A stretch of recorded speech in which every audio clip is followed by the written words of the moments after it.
Welcome back to Between Pages and Friends, a book club podcast hosted by Con and Lauren, two besties who read a lot of books, and John and Kyle, their supportive gamer husbands who've agreed to read with them. I'm Kyle. I'm John. I'm Lauren. And I'm Con. Thanks for joining our Throne of Glass book club. In this episode, we are starting the final book in the series, Kingdom of Ash, with chapters 1 to 13. There will be no spoilers for future chapters here, so if you're reading along for the first time, this is a safe place to process while we discuss.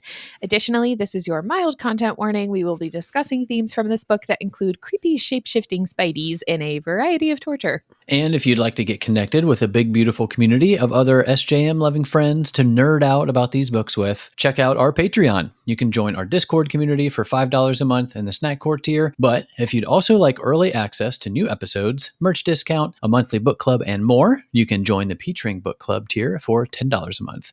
Our Patreon is linked in the show notes or description box below. Lastly, if you haven't yet, please take a moment to rate, review, and subscribe. Telling your friends and writing a review is simply the best way to support the show and help us reach more people. Is that what that was supposed to be? I took it as like, simply the best! Yeah. Oh, I don't know. I didn't get it. I was reading this for the first time now. I did not read this earlier. And I just saw some music notes and started going for it. Accurately portrayed the notes that you gave her. I can sight read really well. So put some music in there next time. Anyway, here is a recent review on Apple Podcasts from our new friend, RachFace5and3 says, "So much fun. This really does feel like becoming part of a friend group. And the banter is reminiscent of my band geek besties from high school. It's honestly a problem for me trying not to crack up while my husband is on work calls right next to me." Thank you so much, RaceFace5and3. You are part of our friend group. We're all friends here. Yay. And some of us were band geeks. Not me, I wasn't, but Kyle was. I played trumpet. What a nerd. I was in choir. John, were you in band? No band. Oh yeah, but we're all in He was choir. a theater kid. I was also one of those. Yeah, I mean, I was too. Were we all theater kids? Kyle, were you in theater? Oh, yeah. He was. Yeah. I was deep into theater. Oh, yeah.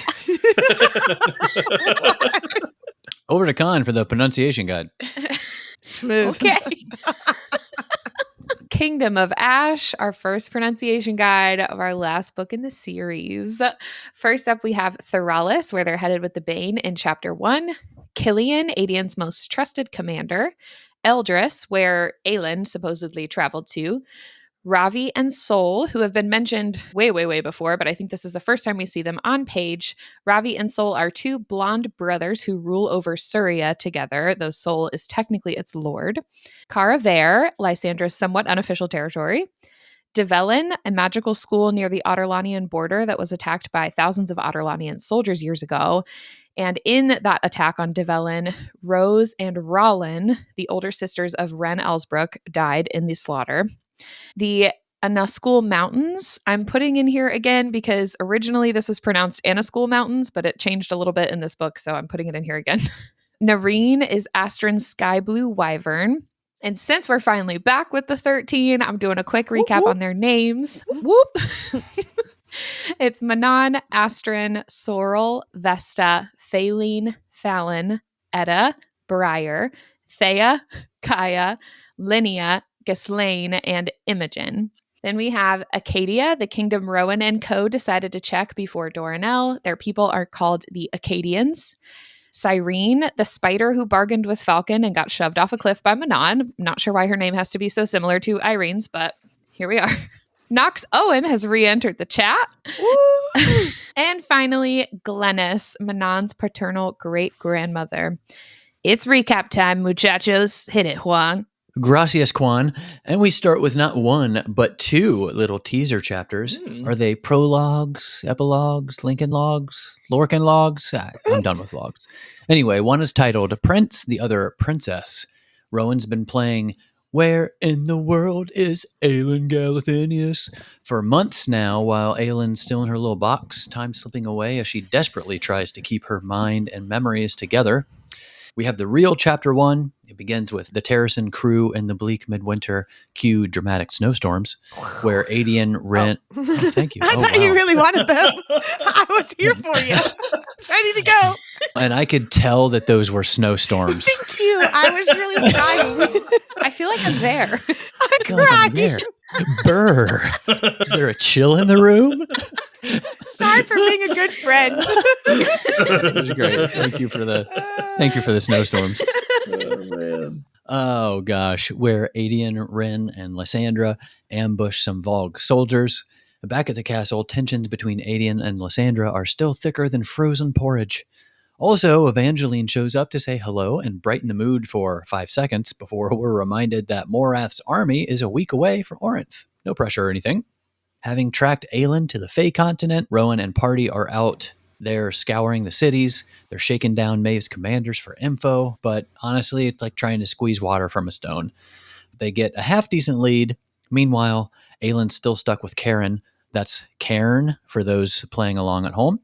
She and Fenris have been working out a covert blinking Q&A system because, communication is key, even in a torture dungeon. And the 13 are on a witch hunt of their own, trying to track down the Krakens. One night, Dorian, our sneaky prince, slips out of camp to have a little chat with Gavin because what's a thrown a glass book without another secret ghostly heart-to-heart? Non-spoiler alert, spoiler alert, Gavin's advice is cryptic as ever. Back to Rowan's squad, they are planning to hit up the land of Acadia first before heading to Doranel, hoping to find Aelin there. Elide and Lorcan finally hash things out. Turns out Elide wasn't mad because he was crawling after Maeve, he was actually crawling after Aelin. In this episode of Dreamtime with Rowan, our brooding Fey prince dreams of a pregnant Aelin surrounded by their 4 kids, all about to be swallowed by darkness. Talk about a nightmare. Also, cue everyone sobbing, except maybe Kyle. I don't know. I actually didn't cry. I know. Wow. Heartless monster. We We'll talk talked about it about it later. specifically, but yeah. Okay, cool. You got it. All right. Kale and his crew are moving up the coast toward Finharrow. Nezrin and Sartak are scouting ahead when they stumble upon scorched earth and a massive army. Oh, and surprise, Irene is pregnant. Congrats, Kale. You're going to be a dad. And back in the mountains, a bear attacks Manon, revealed to be the Stygian spider she stole the spider silk from, and also confirmation that it's also the spider who Falcon dealt with. She has seen the Krakens and will lead the group to them. Dorian basically has her spared in order to learn how to shapeshift from her. Over in Doranel, our girl Aelin is dragged before Maeve, who's growing more impatient by the day. After a little glass-kneeling torture sesh, because Maeve's the worst, Connell is forced to kill himself in front of Fenris. Then Aelin makes a move, stabs Cairn with a shard of glass, and then even flings one at Maeve, giving her a teeny tiny cut. And for a second, Maeve bleeds black before it shifts back to red. Aelin returns to her table. Fenris comes in shortly after. In human form, they share a tender, somber moment before he begins to gently remove all the shards in her. Back in Terracin, Adian and a small army fight the large contingent of Morath at Eldris, and they're victorious. And as they discuss the possibility of continuing south, of course, a message arrives from Darrow, delivered by Nox Owen, of all people, as we mentioned before. But Darrow requests their presence ASAP, no likely to stop their ideas of continuing the army south. Lysandra tries to talk to Adian, but doesn't get anywhere. Someone really needs to get those two a therapist. Nezrin and Sartak return with news of an army 10,000 strong headed for Aniel. They discuss their options and make a plan. Kale and Irene will fly ahead to warn the city and Kale's father. Back in her iron box of despair. You are in the iron box of despair. Don't even think about Don't even think about trying to escape. The iron is far too thick. Plus, I'll kill Fenris if you try. That was really terrible. Aelin receives a ghostly pep talk from her mother with some encouragement. You do not yield. And as Karen tries to scare her with taunts, she starts punching the box from the inside and leaves a dent before the smoke knocks her out. Rowan also feels this through their bond, actually, and realizes that she's in Doranel. They plan accordingly and plan to draw Maeve out to get Aelin. Well, good luck, guys. Manon and party finally find the group of Krakens thanks to Cyrene. They approach the camp and come face to face with a matron named Glennis, who is Manon's great-grandmother. And with battle plans forming, armies gathering, and the promise of more epic showdowns, our heroes are scattered but starting to close in on their goals. Will Aelin finally break free from Maeve? Will Adian and Lysandra ever work things out? Stay tuned! Things are only going to get more intense from here. the way your whole body just deflated. It's a lot of Good work. job, It's a John. lot of words. You give so much for that. Thank you. Thanks. That was probably my worst recap. You think I wasn't so? happy about it. Oh, weren't that in was it? great. My storm noises really added something there. at the That beginning. that helped. That definitely helped. So thank you. Okay, let's right. jump in. So, first of all, I never read the sneak peek at the next book at the end of a book. I'm more just like, Mhm. I'll just wait till the next one. Even if I have to wait a Mhm. really long time, I don't like getting that tiny bit just to be left off kind of a thing. So, when I got to this prologue, this is actually at the end of one of the tandem read books. I don't know. So Kyle was like, oh, I had already read those or whatever. And I was just like, oh, I did not, because it was like the sneak peek at the next book. So for me, I had no idea what was happening jumping into this. Get to prologue from the prince. One of the lines just said, even as the days passed, then the weeks, then the months. And I was like, progressively, my eyes got bigger, because so far, all of these books have been pretty close to each other as far as like timeline goes, maybe even 2 weeks apart, if that. And I think even then it was just like Aelin traveling from Wendland back to Rifthold or whatever. And it was just, it was just like travel time that we missed. We didn't really miss any story. So for this to be like, a lot has happened and we're like catching up with everyone's story, that like really took me by surprise. So I was definitely not ready for that. And then in the princess prologue, it said that she did not feel the warm hand of the goddess who had blessed and damned her with such terrible power. She wondered if that goddess of light and flame even cared that she now lay trapped within an iron box, or if the immortal had transferred her attentions to another, to the king who might offer himself in her stead, and in yielding his life, spare their world. So I don't think we've seen where this god is, and just keeping on God watch, Mala, assuming that's the god she's talking about, show up at all. And so I'm just really interested to see for future reference, because there is a lot of talk from Dorian in all of this that he's kind of like in his mind taking that place. I don't know what the gods think about that, I guess. And then I also just thought this next line was really interesting, because Aelin doesn't know that Maeve is Volg, at least not in this prologue. From Aelin's POV, the Dark Queen with a spider smile tried to wield it against her in the obsidian webs she wove. And I just thought that was a really cool sentence. Maybe we've heard things like that before, but I just didn't connect that she was also Volg or whatever. And other times we've seen Maeve, but I just thought the obsidian webs she wove was a really creepy, cool line from somebody who hates spiders, but also thought it was cool. It's not an actual spider, so it's fine. Yeah, exactly. Yeah. Like Spider-Man. Yeah, he's all right. All right. Well, part 1, Armies and Allies, chapter 1 of Kingdom of Ash. So they're mentioning how no one has noticed that Aelin isn't actually there. And it says, like, Aelin's not actually there, or that she and the shapeshifter never appeared in the same place. And I was like, cool, Lysandra's like full Clark Kent now. I'm not saying she's not here, but I've never seen same room at the same time. And I just had to call out, in a previous episode, Lauren noted something about Lysandra having the mark on her wrist, that would like totally be a way to identify her separately from, someone or in another form. Yeah, I think it was Fenris who pointed out like that it was still there all the time. I think if anyone's this is me predicting already in the first note of chapter 1, if anyone's going to notice, it's going to be Kale when Kale shows up. Whether or not it's how she acts about Irene, because he's like building up this hype that when the two of them see each other, it'll be a moment, or obviously he just knows Aelin really well. And so something will be off and then he'll see that. That's my guess. And then either in his most Kale-ness type of way, he's just going to blow it up for everybody and like tell everyone all the things because he likes to spill the beans, or they'll tell him on the side and he'll actually keep a secret for once. We'll see. I don't understand about like, not any of these people have seen her for a while. So unless the brand specifically says like, I don't know what her like mistress's name was or whatever, but like, oh, this whorehouse on the corner, like it's an address. Nobody's going to, I think it's pretty obvious with the brand that is like that says like free or whatever it is that made her like actually be free from being a. Gotcha. For all they know, it's another scar she gained or whatever. Yeah, that's true. The only people that, like you said, I don't know, maybe haven't is like Kale knew her before and long enough to know that she didn't get it. Maybe I don't know of anyone who's known her for that long. I guess Knox, now that he's back, but I don't think he paid that much attention to her. I don't know. I feel like that was a thing when Lysandra got free. It was there, and a lot of people took note of. Yeah. Like anytime she's around, they took note of her brand that she was a courtesan, and so they like looked down on her or whatever. And then she was free. I don't know. I always thought that was like a very obvious thing specifically for that job. Or if they knew that they were going to do this, like Aelin made this whole plan, maybe it would have been smart to like put a fake one on Aelin so she could walk around with it for a while. If anybody saw her, they'd be like, oh yeah, she's always had that brand. I guess they probably would have been on to her at that point. I don't know. I think maybe this is an assumption from Crescent City, because that's not like a spoilery thing, but in Crescent City, there's like a specific brand and it's the same for everyone, I think, across, I don't know if it's on the whole planet or like across the continent or something, but there's a specific brand for like slavery almost, or like being owned by someone.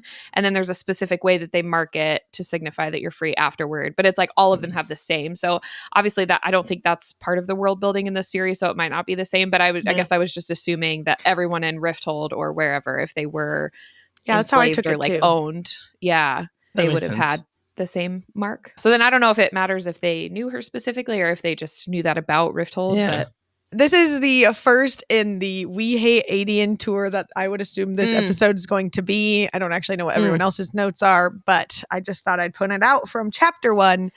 I said Adian could barely stand to look at her, being Lysandra, talk to her. He only did so because he had to uphold his ruse. And I was just like, immediate eye roll. Like, oh, okay, that's where we are. It's been months. Let's see how everyone is. There's probably healing. Everyone's fine. No. Freaking Adian. Nope. Not for freaking Adian.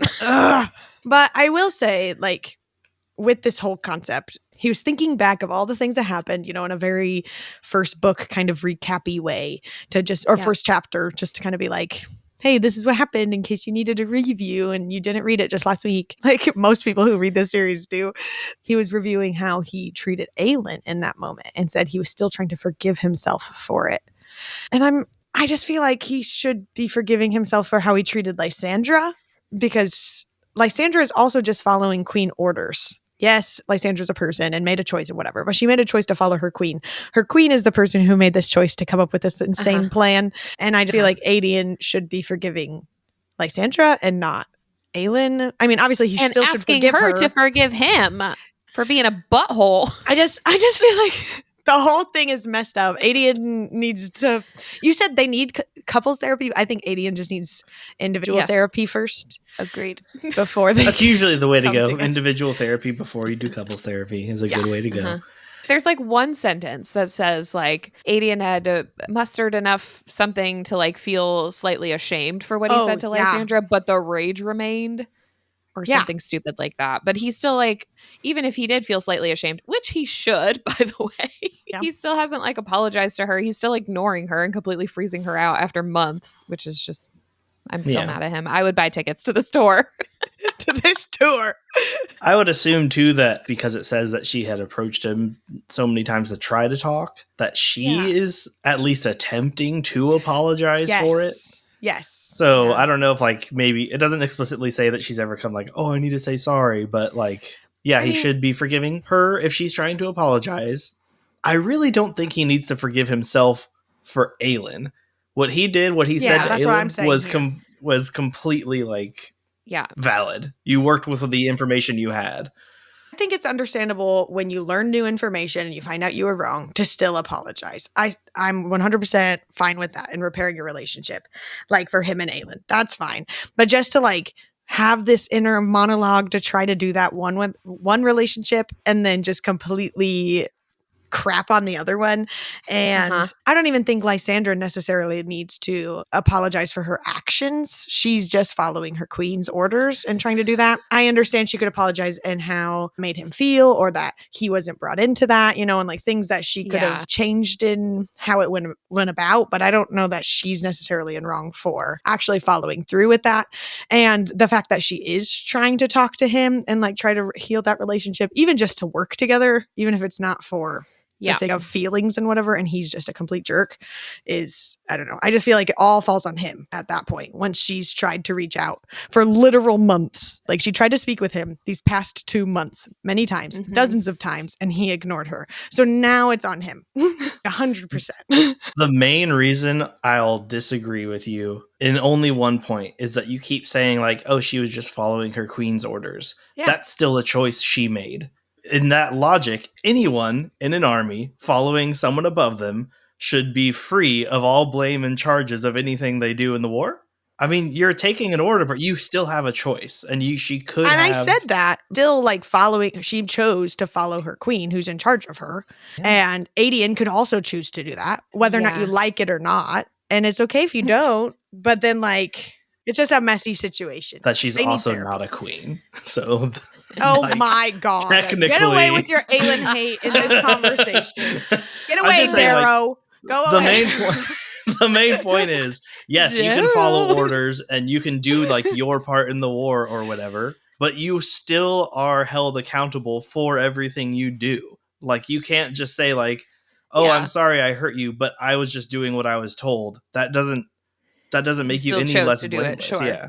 I will say, though, and this is purely speculation, but I feel like if the roles were reversed and Adian was the one in on the secret and Lysandra wasn't, I feel like he would have done the same thing. Been mad, or I feel like he would have gone through with it, even 100%. if Lysandra didn't know. 1,000%. I think it's a pride, he got left out type of thing more than anything. Yeah, because, like, he was there for their secret wedding and had no qualms with that and didn't ask any follow-up questions about why they were doing that.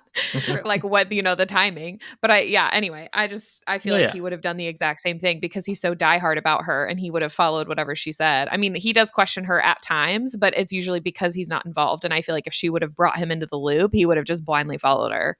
Yeah. Same, absolutely. Which, again, is another great reason why she should have had him in the loop. There's so much that could have been avoided if she just told him what was happening. Yeah. I don't know. It's messed up. All of it. For me, in this chapter 1, just like the nail in the coffin for my feelings about Adian was when he said Ren could have her.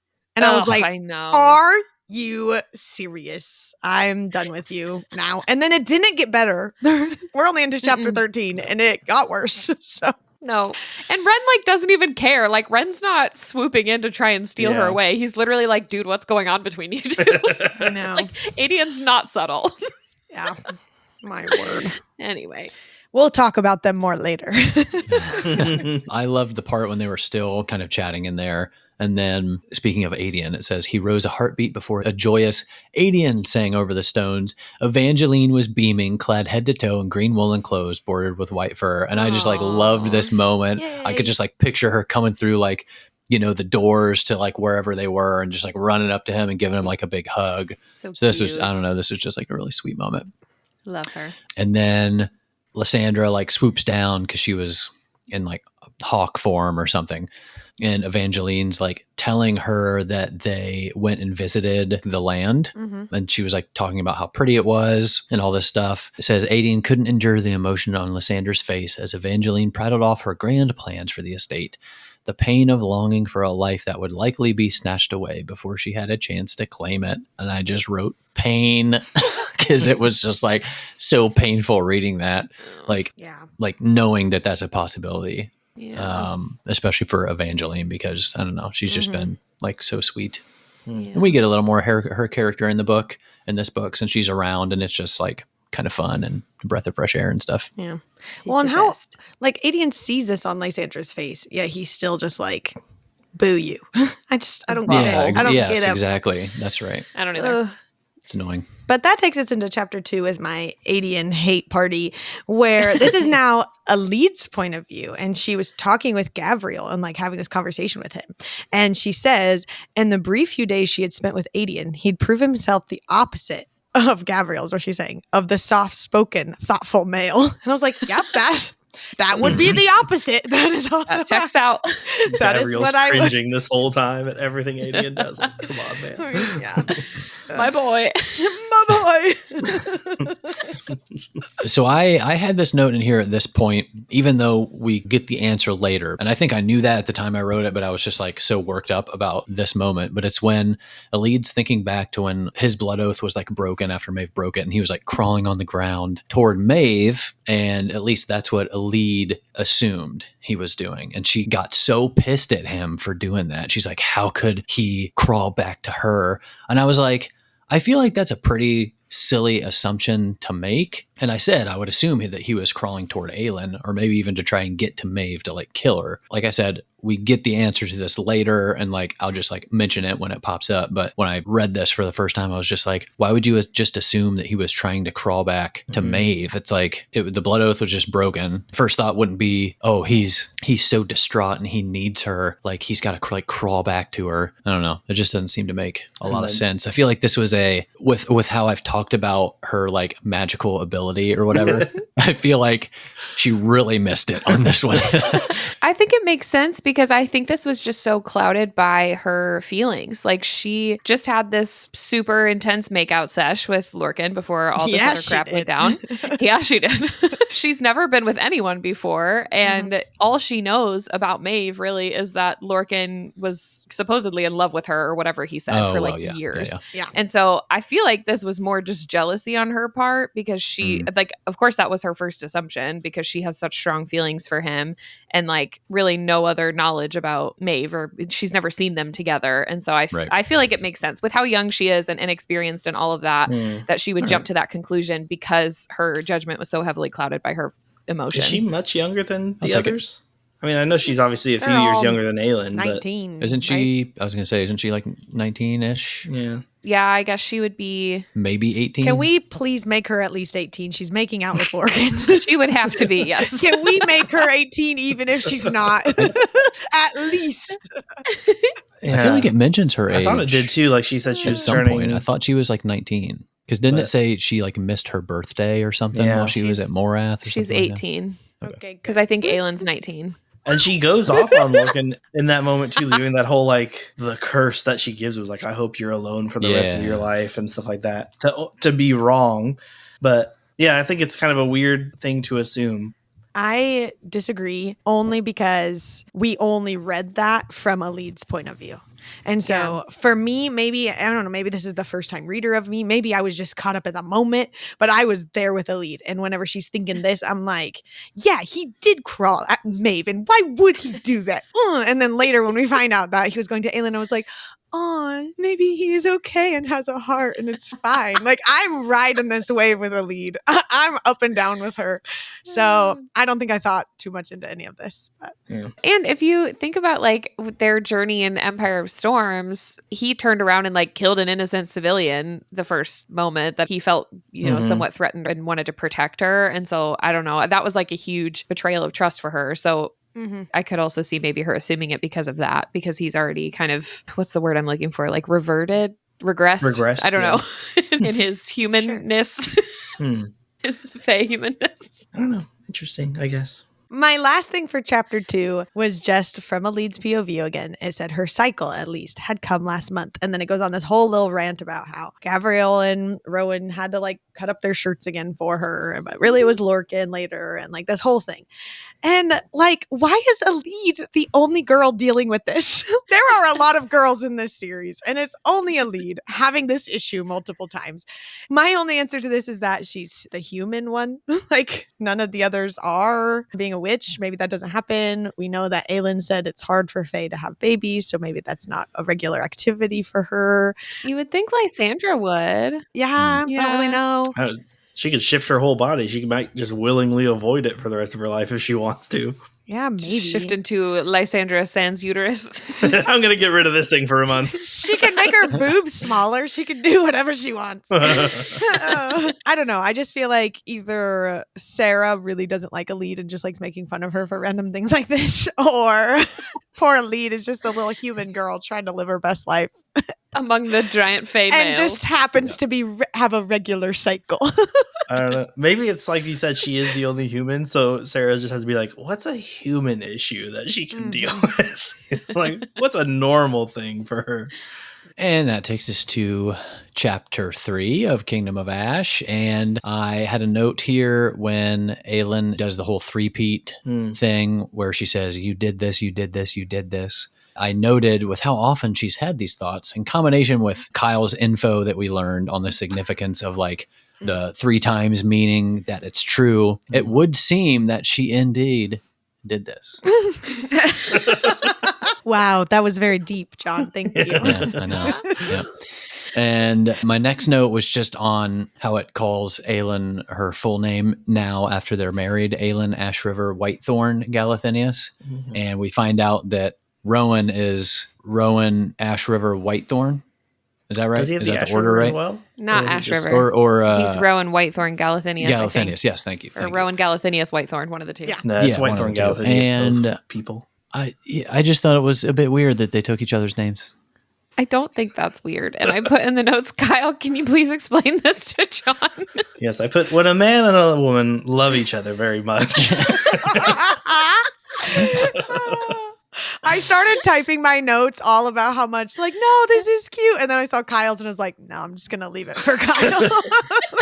If you want like the actual thing, there's a lot of real cultures who just do that. A lot of like Hispanic cultures use both names in their family names. But the only thing I can actually think of for their circumstance is that she specifically is a female royal. So if she was to get married, they would keep one of the names so that when he has his lineage go down, people would still remember it's the Galathinius line of blood. I mean, that's why her name is Ash River Galathinius anyways. Yeah. It's because she has both. Like, that's just... Right. Sure. Because that's where it all started in one. like... At least in Europe, they used to do that to keep the most royal of the family names in the line. And then eventually they let peasants do it too. So, but... Perfect. Yeah. They let them. I guess this is just common knowledge that I didn't know. I mean, you didn't take Khan's last name when you guys got married? I've known people who hyphenate or use both names, but like aside from, like I said, being royalty, there's not really a purpose aside from not giving up your last name or wanting, like if someone had all girls, they might give their last name too because they don't want to fully lose their family name because otherwise the family name would end with all 3 girls getting married off and changing their last name. Cool. Thank you. I just thought it was cute. Some people just do it because it's cute. Or maybe their names sound nice together. We have some friends who made their own last name when they got married. They like combined their 2 into just one new last name. Yeah. I've heard of people doing that too. Yeah. I told Lauren like she really missed out on an opportunity when she did her name change. Like you could have been anything you wanted. You could have just told them any name and they would have been like approved. Okay, so then we jump to Aelin's POV and she is with Fenris and they're talking about this like weird blinking communication that they have. But I'm like, when did they come up with this? Because Karen's always there or they're like, they don't talk to each other. They just blink. So like, how did they blink at each other to decide which each blink means? It says it right before. No, it doesn't. It I put does. the quote in here. It says, using the few moments she'd been this was like early days, like at the beginning of their time together there. Using the few moments she'd been able to dredge up speech, whispering through the near invisible holes in the iron coffin. But what's funny about this is like Fenris can't talk and they can't see each other during these conversations because she's in the iron coffin. So she's just whispering like, okay, tomorrow when I see you, one blink means yes. Like she had to come up with it and relay it all to him and Her hope he own remembered code. it. And then they started using the system. Just trust that he like remembered it. Yeah, I think That he's it was 2 for listening this. and like he's on board. Yeah. The rest of the time, they are using this blink system, but it doesn't say like, he blinked once, which means yes. Instead, it was just like, he blinked once. He blinked 4 times. And I'm like, what does that mean? I gotta go back. What does It 4 says times it right mean? there, Lauren. Not in chapter like 7 or wherever it is that they're doing it. Sometimes we'll get on to Lauren when she's reading things about like she'll read a part of it and they'd be like, it's not telling me anything. And a version of that was literally just tonight for dinner. She was making queso. And on the little thing, she's like, it doesn't say how to make it anywhere. It just tells me about their business. And I was like, Lauren, right below that where it says how to heat. That's the part you want to read. But also, I just wanted to say kudos to Aelin for communicating for once. She actually came up with a communication. Wow, Kyle. Her first time coming up with a useful communication that actually transferred information between two people. Good on you. Somebody write this in the history books that Kyle said something nice about Aelin. Yeah. Only took being 25 locked up in a episodes box with in. a mask on. I better figure a way out. Oh my God, Kyle. Anyways, that jumps us into chapter 4. We are back with the witches, and it was just kind of like a throwaway line in 2 different spots. Like I had the first one highlighted, and then I was like, why did I highlight this? And then scrolled somewhere in the middle and saw the other quote where I had like left my actual note. Anyways, it was talking about Edda. She's one of the shadows, and she had decided she would stop dyeing her hair. So it said, Edda had claimed the shadow, letting the dark hair dye she favored wash away these weeks to reveal the moon white of her natural shade, Manon's shade. And I was just like, oh, interesting. She has like Manon's hair. And like, I don't know that a ton of other people do or why it would be. I think Astrid has like super white hair. She has blonde hair. Oh, okay, cool. All the witches look pretty different though. Okay, well now Edda has the same hair as Manon. And then later they're talking about with the Crokins and said they called her the White Demon, a witch that every Crokin was to slay on sight. And so the note I left there was, I'm worried that Edda will end up dying because somebody confuses her with Manon. Now that they're kind of with them and maybe they see others that don't realize that, I mean, assumedly, we don't know yet, that they end up working together, that maybe some other just see the white hair and just assume it's Manon and then kills her, but it actually ends up being Edda. So I don't know. That's a weird unhinged theory maybe, but I'm putting it out there. Wow. Okay. Well, my first note from chapter 4 was about Dorian and Manon and how their couplings were brief, savage, teeth and nails and snarling, and not just from Manon. I wrote, hello, Daddy Dorian. I read it and I was like, okay, Dorian. All right. But I do love through this whole section that Dorian is seeking out so much training and trying to learn everything he can from the witches. I don't love that he's planning to give up his own life for the lock, but like he has this raw magic we've been hearing about for books. And so it's really cool to see him actually trying to figure out what to do with it and learning different skills from different people. Yeah, absolutely. I also wrote something about him basically just deciding he was giving up for the lock. Like at the end of the last book, we learned that it had to be either Aelin or Dorian because of their bloodline, and left not knowing, like I was talking all about how like Aelin was ready, but now maybe Dorian will be, or however that whole conversation went. And so when it said in like actual words in his POV, he was doing all this training and all the things, but said, and it wouldn't matter once he gave up everything to seal the word gate. And I was like, well, there it is. Now it's in writing and he's officially thinking it too. It's not just speculation. And it makes me sad because I feel like that changes how he acts through everything so far. I don't know, just very beginning of Tower of Dawn Kale. And just like very like, I'm doing all these things, but like, whatever, it doesn't matter because it's all going to be over anyway kind of energy. And I don't know. I don't compare him to Kale at all. I feel like it's totally opposite. Like Kale was just over everything, but Dorian at least is like, I have this definite goal and I am like single track minded. Everything I do is for the express purpose of this ending. Whereas Kale was just like, end it now, please. No training. I mean, yeah, I get that, I guess. I just feel like Dorian's keeping a better face for the public than Kale did. But like he still has the same inner monologue of just like, but none of this matters because I'm just going to die anyway kind of energy. I guess is what I was getting at. But I guess I didn't read it that way. Because he has something later that I also wrote with that same thought in mind or whatever. But anyways. I was reading it with more determination, I think. Yes, I was on the determination side as well. Yeah.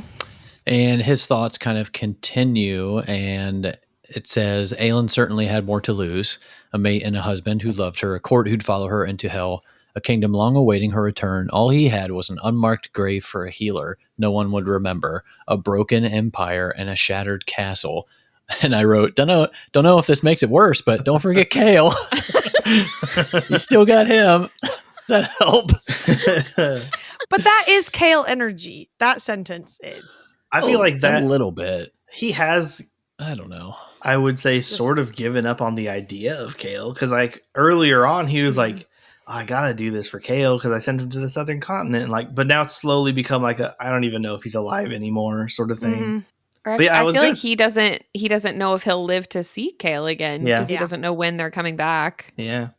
But I sort of added on to that where I was like, in a way, he does have the same things waiting on him that Aelin does. Like, yes, he does not have a mate or anything like that, but they both have lands that are supposedly theirs through birthright that now need leadership.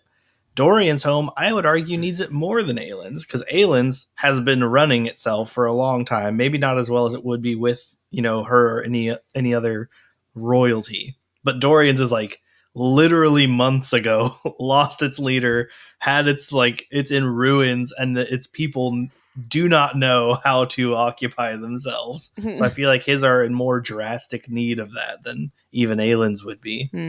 And I think this is shortly after, maybe when he is getting ready to summon Gavin. But it says Dorian pulled the amulet of Orinth from his jacket. A silent, ghostly song leaked from the gold and blue medallion, speaking in languages that did not exist.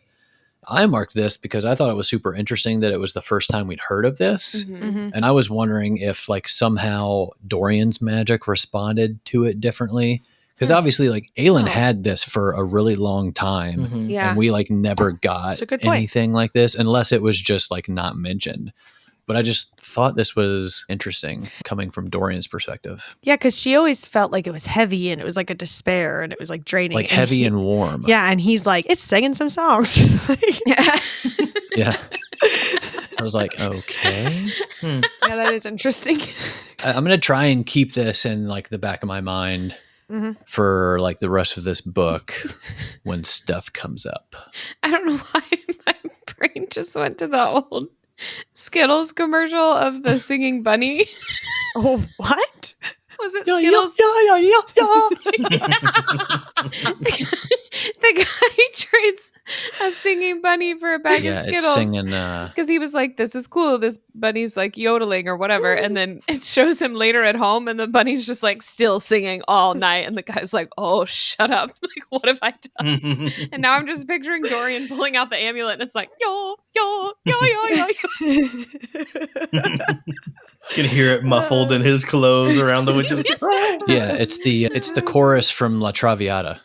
Oh yeah, La Traviata. I don't know what that is. That's the one that goes. No, I don't. Is it? I made that okay. It's not even close. That's the Spider-Man pizza delivery song. Oh yeah. You looking it up? Yes. Twist my arm. Yeah. That's canon to me now. That's the ghostly song that leaked from the golden blue medallion, a language that does not exist. I'm here for it. It's the whole commercial. Anyway, we can move on. Yeah, anyway. Okay, so my note here is just kind of general thoughts about Dorian in this one. Just I don't know, I'm sad and worried for him, how he talks in all of this. And also when he talks about his magic and saying all these people have really cool magic, but mine is death, these hands that I have. And it is a cool thing to a certain extent, but that's not how he's viewing it here. And then also that he was thinking about how he was sired while his father was a Vogue demon and said, what did that even make him? I just feel like he's not in a good mental place. And I'm just worried for him because I love him so much. But it's later, I'm jumping to the end of their conversation with Gavin, just to say that he asks, am I human? And Gavin Sapphire's eyes soften just barely. I'm not the person who can answer that. So whether or not it's a very you have to answer it yourself. Find it in your own heart. Or he actually finds out later from someone else. I don't know. But I'm worried for Dorian. I want him to be happy with Manon. It'll be the one thing fly into Queen the sunset. Georgina says. Just sitting on her throne smoking. Yeah, you're human. After Georgina. months. The last line is Hey. the end. If Nox can come back from book 1, Georgina could come back. That's right. She could. Oh my god. Anything could happen. Funny. I loved in Dorian and Gavin's conversation when Dorian just tells him, your wife, not the gods, brought this about. And I just wrote, tell him, Big D. Mhm. Come on. Mhm. Don't let him try to like bring this on you or something. Like this was all on Elena. Control And your woman, Gavin. We all know. Kind of like right after that, Dorian said, Brandon Galathinius defied the gods by putting the key in here with a warning to Aelin. The least you could do is give me a direction to the third key. I was like, hard agree. I'm so tired of the useless dead. Like, the least you could do is like point in a direction. But Gavin responds with, Brandon was an arrogant bastard. I've seen what interfering with the gods' plans brings about. It will not end well. And I thought, why is everyone still so chill with people from another world claiming godhood in theirs, along with exclusive rights to decide their futures? Like, everyone, at least in these main groups, pretty much knows the gods aren't gods. So I don't understand why. Are we still looking to them for direction or being like, oh yeah, they're the gods, they know best. Like, they've only been here for a few hundred years. You're like, come on. They're relying on mortals to fix their problems. Yeah. I think even somewhere in this section, someone describes them as like pawns of the gods. I was like, that's literally exactly what I said a few episodes ago. Like they're using them like they're game pieces. But Preach it, Kyle. And just like continuing on in their conversation, this is Gavin to Dorian about leaving Otterland kingless. Slight dig to Holland, by the way. But he says, this is how you would atone for years spent idling as its crown prince. At this point, I was just like fed up with Gavin. I was just like, bro, shut up. I just like said it out loud. He did say it out loud. I was just like, oh, like, just shut up. Took me a little bit longer. I have my when I was done with Gavin moment. This one, I felt like I maybe understood Gavin's point just a tiny bit. Specifically, whenever Dorian said, I inherited a bit of a mess from my father, I'm afraid. And then Gavin responded with, you were Prince of Otterland long before you became its king.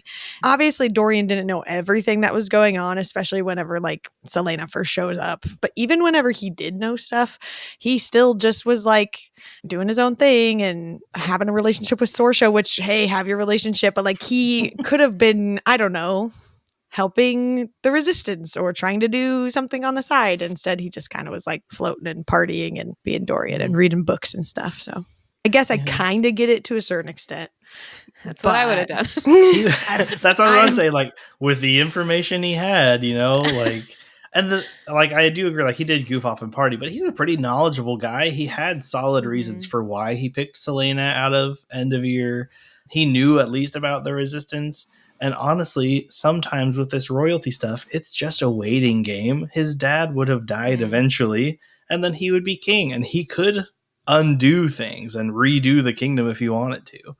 I don't know. I just feel like obviously Nehemia was working with Elena and that's its own drama and whatever. Yeah. But like she also had her own kingdom she could have just sat around and waited for.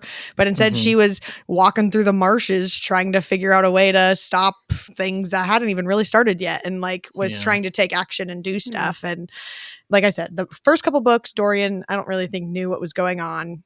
But once he did, he still didn't really do a lot. Could the gods get into around Rifthold or no? Yeah, I think they were around. Like even when magic was.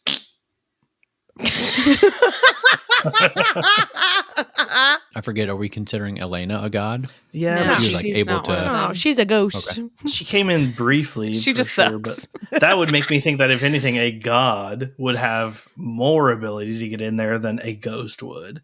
In my tiers of supernatural beings, ghosts are a little below gods. Yeah, but they're not gods. They're just other beings. Right. So, but that's what I'm wondering. Like, whatever. if they were able to get in, I can't remember if there was ever any hands on shoulders during the time that magic was not there. I don't think because I'm wondering why Dorian never had one on his during his time. If he was such a and he still doesn't really. Yeah. Yeah, it's true. Maybe Malas switched teams to Team Dorian. Team Dorian. Or maybe those phantom hands aren't his and they're like trying to wake up, Dorian, I'm trying to tell you something. Well, they're doing some other stuff. Yeah. Well, I think like you said, I don't think Dorian really knew. I think he was being intentionally kept out of a lot of things in the first few books. But then by the time he did try to start standing up for, himself or the people in the camps or whatever, like that's what ended him in a collar. was like, as soon as because he started getting really passionate about some of the stuff in the meetings, and that was how he like first discovered he had power. And then by the end of that book, like that display of power from him being upset was what landed him in a collar. So he didn't even really have a chance to do much of anything. And I just love him, and he's perfect, and I'll defend him until I die. I was literally just going to say, I'm taking all of this with a grain of salt since you're a Dorian girly from day one. I love him so much. I do too, but it took me a little bit.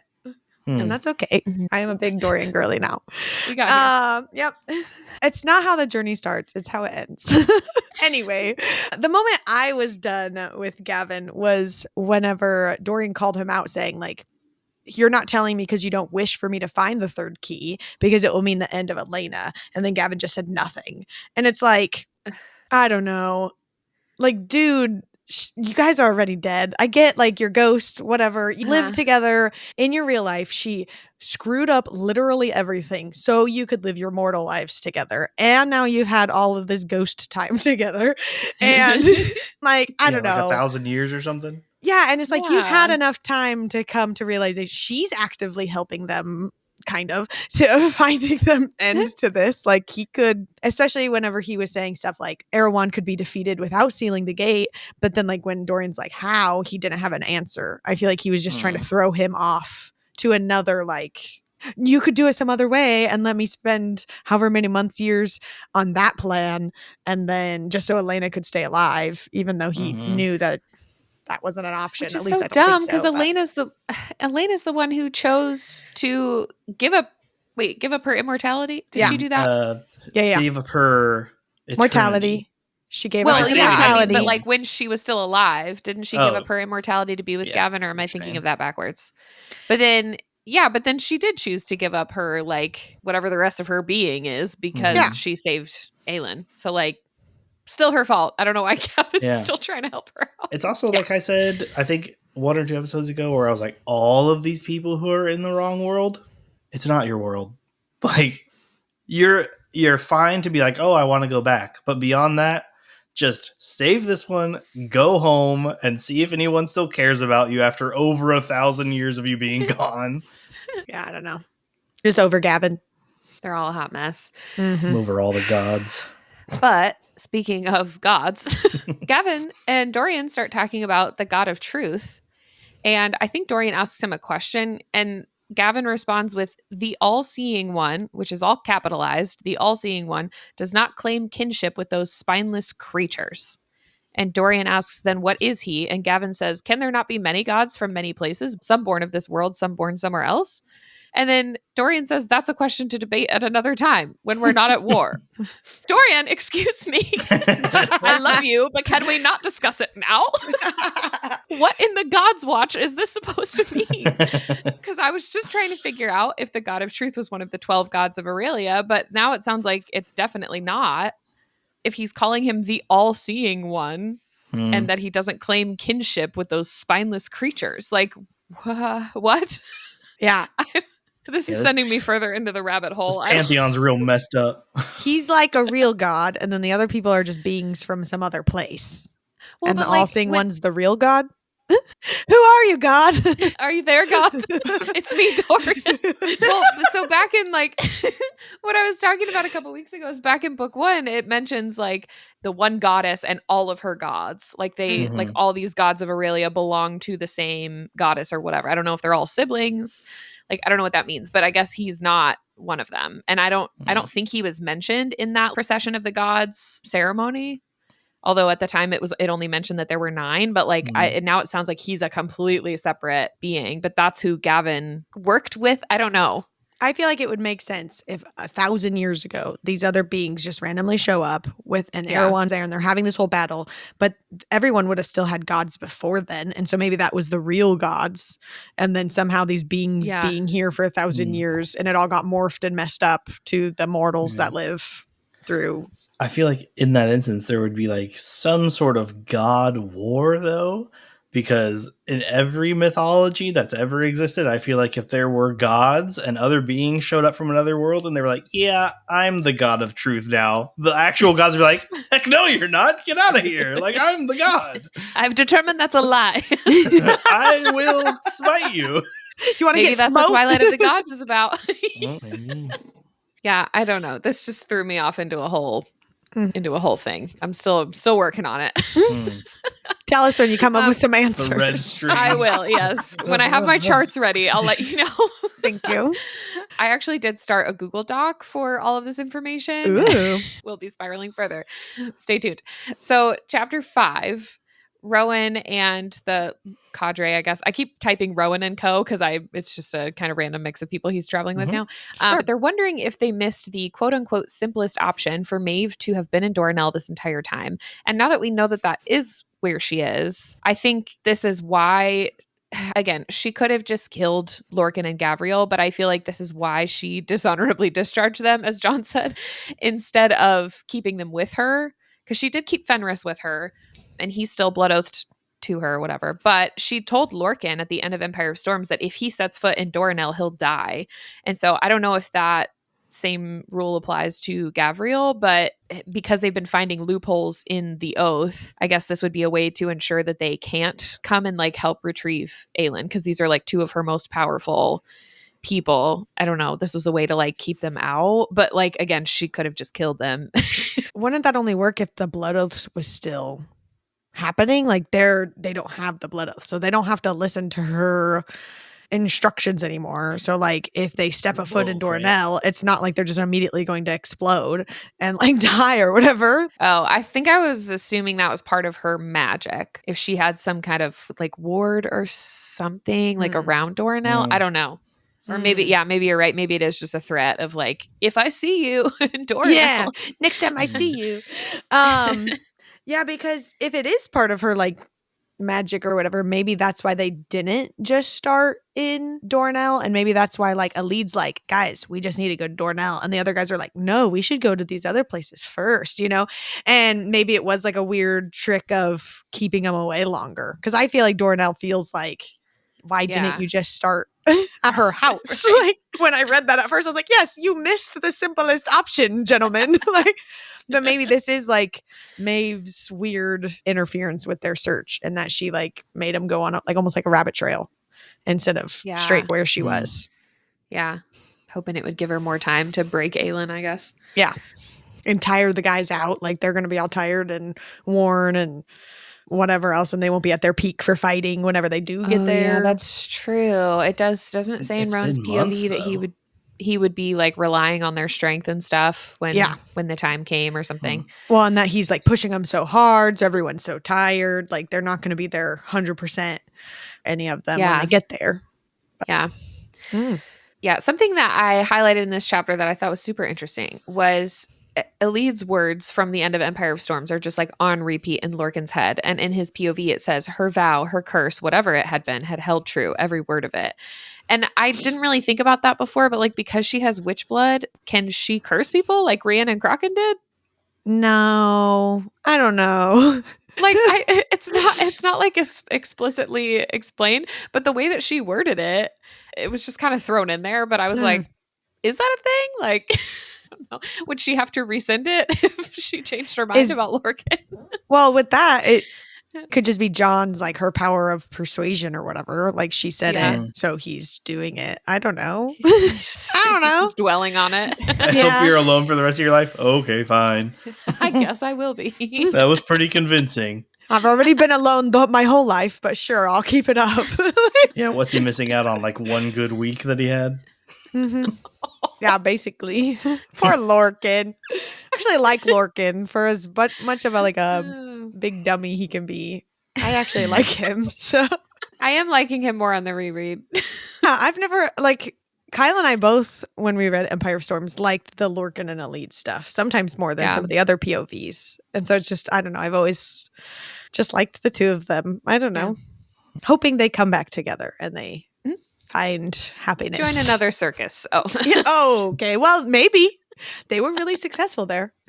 But I did like the line from Lorcan where it said that even the severed blood oath, still gaping wide within his soul, didn't come close to the hole in his chest when he looked at her.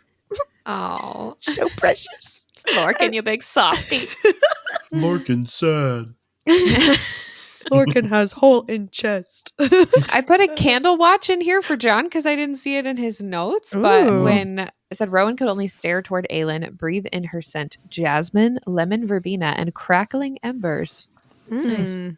I'm only interested in the men, Okay, John. if you'll notice. Rowan's musk, a taste of Dorian. If they'll notice. There's a pattern.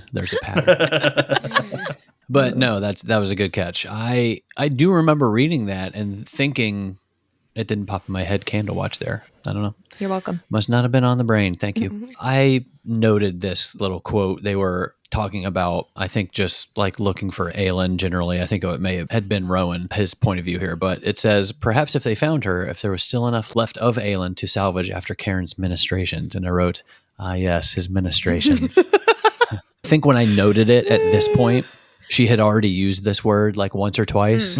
So I happened to like, it's like, okay, I'm reading this word again. So I just had to write it down. Ministrations are the new creative swearing. That's right. It is. Yep. And then a little bit after that, circling back to the whole like Lorcan crawling, he said, I crawled after Aelin. And I went, aha, we get confirmation that the lead's earlier assumption was a poor one. Sorry, babe. So that's just kind of tacking on from that earlier. I was like, conversation. he was? Because I was full, just whatever a lead was thinking in that moment. So. Right. And then a little bit later here, this kind of like bugged me a little bit, but it says Prince Rowan Whitethorn Galathinius, consort, husband, and mate of the Queen of Terrasen. And I said, Sarah, we know who he is. Stop doing this. Like, Oh my God. King of Terrasen would have been better here, since they like even referenced that after them getting married, that he would have been like king, basically. I think that would have been kind of cool, but I don't know. It's literally the last book of the series. We know all of his titles. We get it. It's cute because they just got married. I think Yeah. it's cute. Yeah. Mm-hmm. It's the first time I think that we see his new full name. Yeah. Yes. But also, just putting it out there, in real life, when a queen gets married, her husband is still just a prince. But when a king gets married, his wife is a queen. The Queen of England's husband was always still just a prince. But the King of England right now, his wife is a queen. I don't make the rules. That's just the facts. When you a queen, you a queen. Let's move on. Rowan's dream, add 1 to the cry counter for myself and Con. Were you guys next to each other? Like, were you crying at the same time? Well, no. you were next to me when you read it and you were crying, and then I read it separately later. This was also my first cry in Kingdom of Ash on my first read, and it got me again. Double Interesting. crying. Double cry. So Neither of us. We discussed it earlier today because I asked her, because I had looked at your notes earlier. I was like, oh, they both added 1 to the cry counter. I forget what you had said, Lauren, how you reacted to it. Well, first of all, Connor told me they cried. So I think I was reading it like, I'm supposed to cry at some point. Like, when is it going to happen? I'm so sorry. So I was anticipating crying. And so maybe it was that. But also, Kyle and I like had a very rare night without the children. And we went to dinner. And then we went to a coffee shop and we were reading there for a little bit.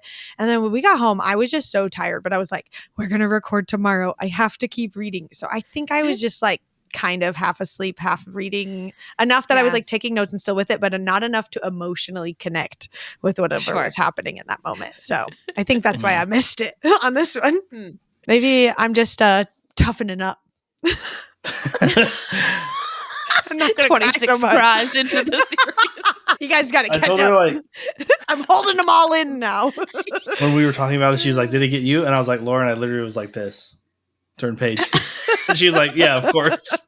AKA Kyle, the entire series. Yeah, exactly. Except for that halftime, he almost cried. Yeah. Mm-hmm.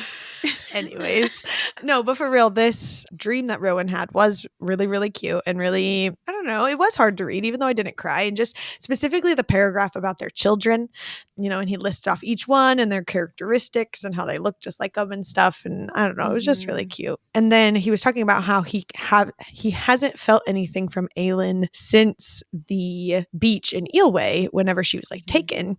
And my theory on that isn't because of the iron box. My theory is that she keeps like shoving down her feelings and like turning herself off in a way that she hasn't since before Rowan was really there, like the way that she used to whenever she was like in Endervere or whatever and was like being tortured and stuff. So it's like a constant we get from Aelin where she's like trying to shove down her feelings and not be present in her body even though all this stuff is happening. And so that's my theory as to why Rowan doesn't feel Aelin right now, is because she's trying to shove that down, including the mating bond. Oh. I thought it was like Maeve trying to mess with her mind, because doesn't it say something about how she's like trying to twist her memories of Rowan and her perception of truth and stuff? And I guess because we know Maeve was able to like trick Rowan into thinking that he had a mating bond with Lyria, that maybe she's trying to do the same thing to Aelin. Not necessarily to that full extent, but like if she could suppress it somehow. I don't know if that's a thing. And Fenris is there to be like, that was real or that wasn't real. So it's trying to like keep her with all his blinking. Ugh, I love Fenris. He hasn't said a word and I love him so much. Yeah, he talked a little bit in the end of this, but yeah. I don't see what Maeve would gain from making her misremember her mate. I mean, I guess just from like maybe not having that connection and motivation to go forward. But yeah, because she's trying to get Aelin to break and swear the blood oath to her. It worked for Rowan the first time. Yeah, that's true. She's trying to, I guess, twist her thinking into like believing that she doesn't have anything to go back to or like anything to hold out hope for. I just don't think that Rowan would be it. She'd have to like alter a lot more of her memory to, and maybe that's just where she's starting, but I don't know. Yeah. I literally don't know. I have not read the book. And I literally don't remember. I feel like I'm reading it for the first time. Okay, so Connor and I, obviously, the whole reason this page and this podcast is here is because we read books together. That's been a thing. And so when we read rom-coms, like a very common thing is that like a guy will clench his jaw. Like that's a thing. Or his jaw ticked. Yes, the tick. That's a big one.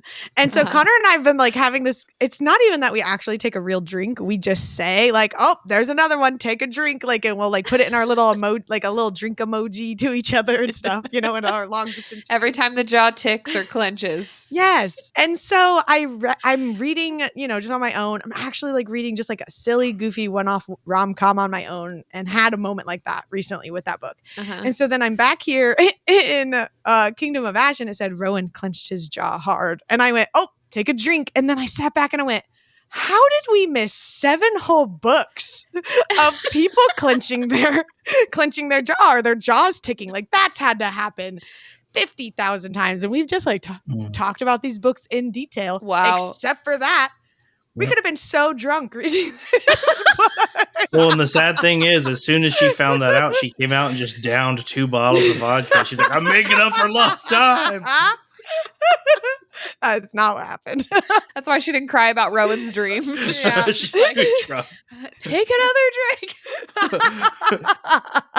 But I went back like in the books. I was like, I'm just going to search in the digital books to see how many times they're like, I just searched the word jaw and see how many times it came up.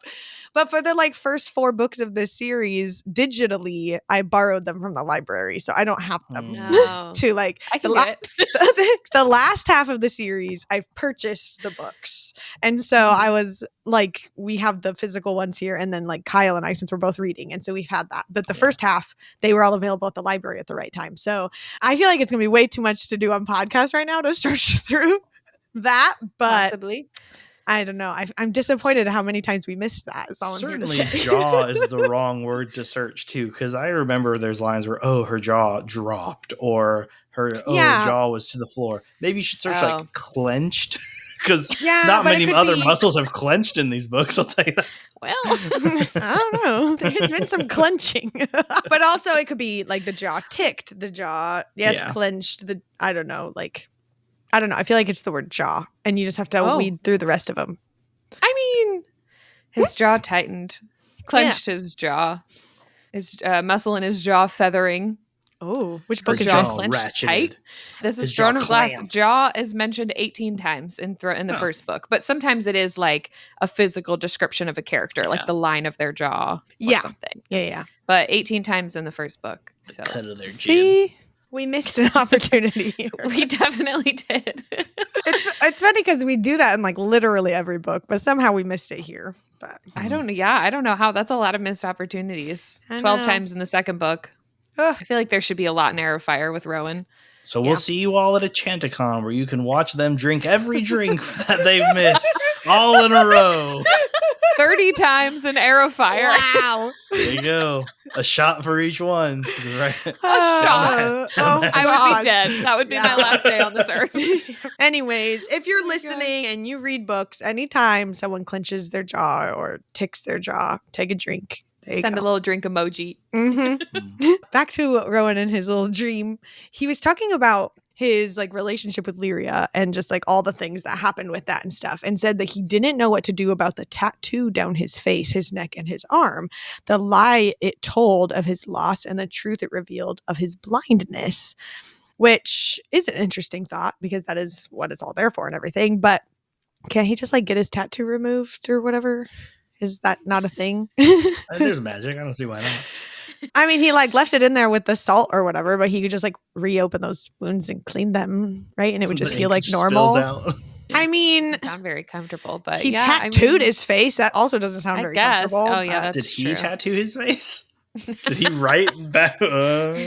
yeah, somebody In did. Mean Girls where she's going to the party. That's what his Backwards tattoo cake. looks like. I'd be okay if he lost his face tattoo. Why? For me, the giant face tattoo of just words was Hmm. not it Yeah. for me. Love Oh. everything about him except for I could be okay with that going away. I don't know. I feel like he still lost her and he still lost their baby. Like all of those Yeah. emotions were very real to him. I guess he feels like Maeve manipulated the one, what is he? He called it some trait that made him a fey male or something like that. But like, it wasn't his fault. Like he was operating on the information that he had and the feelings that he was experiencing. And even if it was like, I get him being kind of embarrassed about how like thinking back, it felt a little more forced than it should have or Mhm. something. Mhm. But like, I hate that he feels like that. Yeah.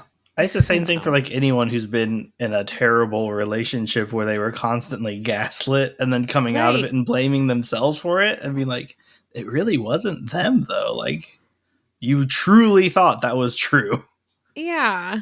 And it's Mhm. not like Lyria was doing that to him. Like Yeah. it was, No, it was yeah, I Maeve. don't know. Right. Yeah. I don't know. But yeah, I mean, he probably could just, I don't know if he could find a way to get it removed. I'm just saying, if it's that big of an issue for him, I'm sure he can I just get guess it that's taken true. off. I I don't always know. wear makeup. Concealer, up. sure. Yeah. Yeah. Conceal, don't feel. Anyway, I did also just love the moment where he like looks towards the stars and sees the Lord of the North, like the star, and it's always from Aylin's POV, and she's seeing it, and it's pointing towards home, towards Terracin. And so just to get that moment from Rowan where he says all of those Yeah. things was so cute. And I'm pretty sure it's later that he even says it. They find out she's in Doranel, and he sees the star and he sees it towards home, but it's referencing towards Aelin, who's north in Doranel. And I don't know, they're just adorable, and I love them, and I want everyone to be happy. That probably is not going to happen because I've heard Kingdom of Ash is just supposed to wreck you. So I guess we'll find out. Chapter 6. We're finally back with Irene and Kale, and every time that Kale like says something, I don't know, Naughty. very naughty innuendo type energy, and she just like swacks his arms as cad. I just giggle and swoon every time. I just love them so much. And then we get this like moment with Nesrid and Sartak and just their little relationship. It's like we're catching up with everyone after like however many months of being away. So we're kind of getting like what they've been doing. I love that while they're flying, they have these like hand signals, like talk back and forth while they're on the rooks or whatever. And just, I don't know, their little banter back and forth, and Nesrin like being nervous about being Empress, and Sartek just making jokes and whatever of like it's not as big of a deal as you think it's gonna be, even though like she's freaking gonna be Empress of like an entire country or whatever, but like that feels like a lot. But anyways, love them, super cute. And then Falcon, we get his family described as a strange family from the wastes, and that just like made me stop, because like obviously they could just be like random strange people from the wastes, but like maybe they're like witch related or something, because that's the only time I hear about the wastes is where the witches want to be and stuff, and then their family has this like very unique power that not a lot of people have with shapeshifting and things. So maybe it's something to do with why they get this unique power. Maybe they're just strange because they are shapeshifters and they just also happen to geographically be located in the wastes and it has nothing to do with that. I don't know. And then when it switches to Irene's point of view and it just said, Lady Irene Westfall, oh, I die. I just love them. They all get their full name. Like John's laughing about it with Rowan and Aelin. I'm swooning every time. And same here with Irene. I wish I went to the weddings, but I'm happy for them now. So. They didn't hyphenate. That's true. She just took his name. Yeah. And then the end of the chapter, of course, we get Irene's hand drifted across her abdomen and lingered. And I wrote, oh my God. They wasted no time. OMG. Kyle texted me and was like, tell me when you get, so far tonight or whatever. And then I fell asleep while reading. And so it wasn't until the morning. And he was just like, have you read chapter 6? And I was like, yeah, I'm in chapter 7 right now. And he goes, is Irene pregnant? He's like texting me from the other room. And I was like, yeah, I'm pretty sure that's what that means. I'm nervous that it said like she was talking about how she wouldn't be able to like help, that she wouldn't, that she wasn't sure how long she would be able to be a help to everyone. In my mind, Irene is like the person of these books and should be the main character and is the answer to all the solution and like all the problems or whatever. And so if she's just like pregnant and they're like, oh, she's just in the tent because she's pregnant, let's go off and do epic things, I'm gonna be kind of annoyed. Obviously, I don't want a baby to be in bad situations either. But like, if that's what happens to Irene in this book, that she's just like back at the house, or she's going to stay in Aniel after they save this town or whatever in this battle they're going into. So she's just going to stay here with Kale's family while we go off to Terracin and do the rest, and we just don't see her or something. I'm going to be really upset. I'm just putting that out there right now. Go into labor while defeating Erewhon. That'll be the one thing that sets Erewhon off. The one sliver of goodness. He's like, oh my God, let me help you. Sit down. Somebody give me some towels. Like, helps her deliver the baby. Erewhon delivers the baby. And then he'll hold the baby. You're like, I was wrong this whole time. Can you write some fan fiction? Maybe after we're all done with the book. I got to know what I'm working with. Before that last line, she's going down to like recount all the supplies. Oh, and she's apparently done it numerous times. She gives me like serious, maybe future helicopter mom vibes with that, like constantly rechecking everything. Once she has this kid, it will not be out of her sight ever again. She's gonna be like looking over it and make sure everything's fine, which is, whatever. Helicopter moms, do your thing. At least she can heal it if anything happens. Oh man, sitting there on a boat doing absolutely nothing for weeks. Like I get, then this happens. Like I get that she's having anxiety of everything, and that's her one thing she can control is counting the stock or whatever. Yeah, I just want her to be involved and do epic things, and I want their baby to be okay. Best. So okay, so we're back at chapter 7. This is back with Manon and Dorian and the crew. And this is from Dorian's POV. And he said that even if she, being Manon, even if she'd been the one who suggested he might be able to take Aelin's place to forge the lock. And I was like, what? Like Manon is like, yeah, maybe you could do it. Like they're like laying in bed together and hanging out and just casually like, oh, by the way, since Aelin's gone, you be up for being the dude that dies and saves us all? Like I could see it. Okay. I feel like they're both very like straightforward thinkers right now. And their relationship sort of just gives me like early Kaelin Nezrin vibes. Like, we're here to physically have fun, and that's it. We're both hotties with bodies, in a hot and we should way. mash them together. Yeah. Hotties with the bodies. We should mash them together. But in a hot way, not like a sad, lonely, depressed way. Right. They're not trying to overcome feelings. They're just trying to feel something. I think they're talking Kaelin Nezrin the first time they were together before Selena. Probably not the second time. No, definitely not. She did also offer to kill him rather than, be taken back or whatever. Well, and she's not a human, which was his only standard. She's strong enough to take what he's dishing out, and she's willing to take what he's dishing out. So teeth and all. And then we get the moment with the shape-shifting spider trying to come, and she attacks Manon, and it says the spider from whom she'd stolen the silk to reinforce Abraxas's wings had found her, and I just wrote Lauren because she called it. We all tried to, I don't know if we tried to convince you the spiders were dead when Abraxas knocked them off, but I think we kind of dead. Yeah, If I did, it was unintentional because I forgot about this whole I was gonna say, situation. I wrote it here too, and I was like, and you guys tried to convince me it was dead. I think it was in your recap, John, that you said, like in your actual chapter recap, and you were like, and then it pushed them off, and then they were dead. And then like later, I was like, you said they were dead, but like, why would they be? They're spiders that have webs everywhere, and the Daytona Beach of spiders. So I feel like I may not have. I'll go back and look, but I don't think I said that they were dead. I'm not convinced that I said that they were 1,000% telling you right now. You I will. I'm pretty I will dang say, sure. At least implied it. It's the hardest thing in the world to convince Lauren that a spider is dead. She can see me kill it. And if there's a leg remaining on the wall, she'll be like, there's a leg, it's going to crawl after me. I'm like, it's probably not. That's not true. The one leg. There's a leg still on like her a horror ceiling. movie. Just because I've not been able to get it. I'm like, well, it's fine up there. Gross. Anyways, for this, I wrote in my notes, because we have this whole like, if it's said 3 times, it's true. And so in my notes, I wrote, called it. I loved this whole conversation with the spider. Literally in my note, I put the craziest shit just happened with the shape-shifting spider. But Dorian's curiosity won out, and he just starts asking questions like, yeah, what does it feel like? Like, how did you do that? They're all looking at him like, well, what? Well, it's because he has this like crazy plan to turn into like to learn to shapeshift himself or whatever. It's just like, I just love it. Crazy. I thought it was interesting that the spiders in the South, the Karanqui, called spiders. Oh, yeah, yes, the ones with Kale Westfall in the South, that they called the Stygian spiders their sisters. And then we get here, and Manon calls the spider her sister, and then the spider calls the witches our sisters. Like, it's crazy that our sisters have to like resort to magic to hold me down or whatever it was. But like, the witches we know are like Vogue descendants, I guess.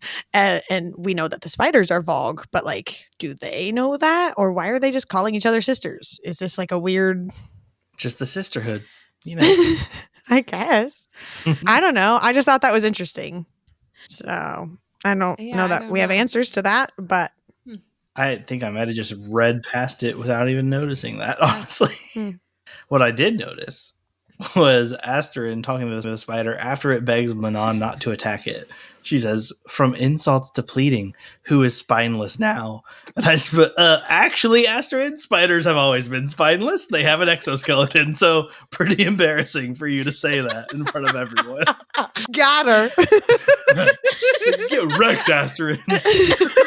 Don't know your arachnids.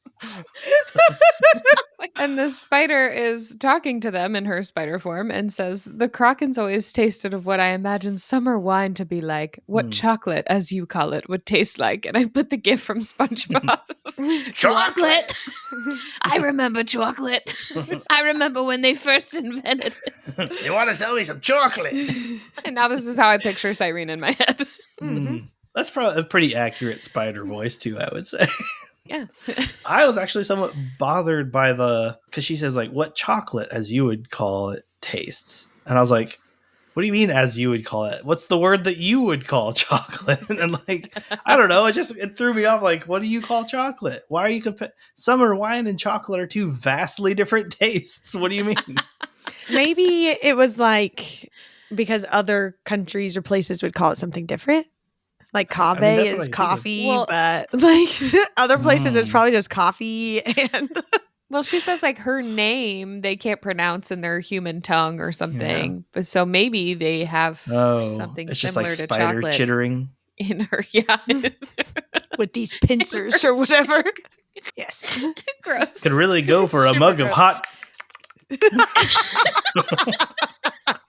Anyways, so Dorian is talking to the spider and comes out just very firm, like, you will not do those things and whatever it was. And Manon said, like, from her POV, it said, so rarely did Manon hear that voice from him. The tone that sent a thrill through her blood and bones, a king's voice. And I was like, ooh, I want to hear that tone, please. Daddy Dorian. I'm a fan. But this is also where we learned that Dorian's like his whole like weird, messed up, in my opinion, plan to literally learn how to shapeshift so that he can just waltz right into Morath or whatever. But it did say like his raw power had lent itself to every other form of magic, able to move between flame and ice and healing. To shapeshift, might he learn it too? Would love to see it. I think it'd be freaking sweet. Not necessarily for him to just waltz into Morath, but definitely could be cool used in other ways. Dorian is freaking awesome and his power is amazing. So big fan. And then like he does have all these, I don't know, he's questioning and he's like making decisions for the group and everything. And Manon angled her head at him and said, "You're different today."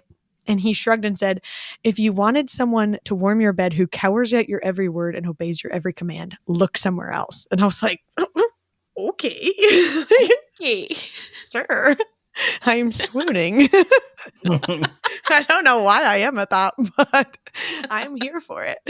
And then I just thought this was really like just a random funny line from Dorian that I thought was like, "Ha ha, Sarah, you put that in this book," kind of a thing, where Dorian's talking about like all the crazy adventures he's on and how he's literally sitting here with a Stygian spider and witches and, you know, he's riding on wyverns. And he said he might as well have been a character in one of the books he lent Aelin last fall. And I was like, oh, you are a character in a book. Crazy. Or is he? Silly Dorian. I mean, if he's not, please, Dorian, if you're out there, come find me.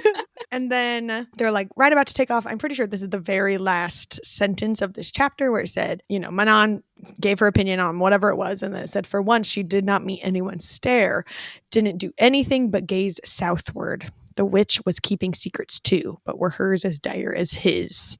So now I'm like, okay, so what is Manon up to? Like, I just feel like Dorian's not getting away with anything. Like everything that he's trying to do and plan, Manon's so onto it and like completely aware. I just feel like there's no way she's not. So like, is she just aware of his like weird, creepy plans and his following, or does she have her own plans? But something's going on there. I'm on Manon watch. I had the same note because I can't remember.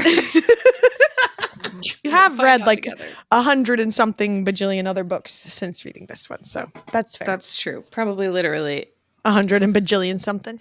Yeah. And getting into chapter 8, I had to mention this again, but this is Aelin just reflecting. It says, it told her enough about how long she'd been there, not been able to properly move, even with the healer's ministrations. And I wrote, yes, the ministrations. Yet again. Sarah's ministrations. With her words. Yes, you could call this her own ministrations. Yes. That's right. I highlighted this one when they first walk into the throne room, I guess is where they're at with Maeve. Fenris's brother Connell is there, and it said, only the wolf lay sprawled at her feet this time. Black as night, black as the queen's eyes. Oh, nope, that would make sense that it's him, not his eyes. Never mind, I'm taking this note away. Okay. I was gonna say, I was like, I don't know. Isn't it crazy when you like read how it makes sense? If you read the whole thing, man, wow, that's crazy. I had no idea. It's crazy when you read. Crazy. Welcome to our bookish podcast. Can that be our next shirt? It's crazy when you read. What All right, a life. let's get back in it. All right, let's do it. Chapter 8. Second note from John, because I erased my other one. Sorry. Yes, part of Maeve's little monologue here to Aelin. She says, an account that you were currently in Terrasen, speaking of Aelin, you and Prince Rowan, and my 2 disgraced warriors, along with your usual group.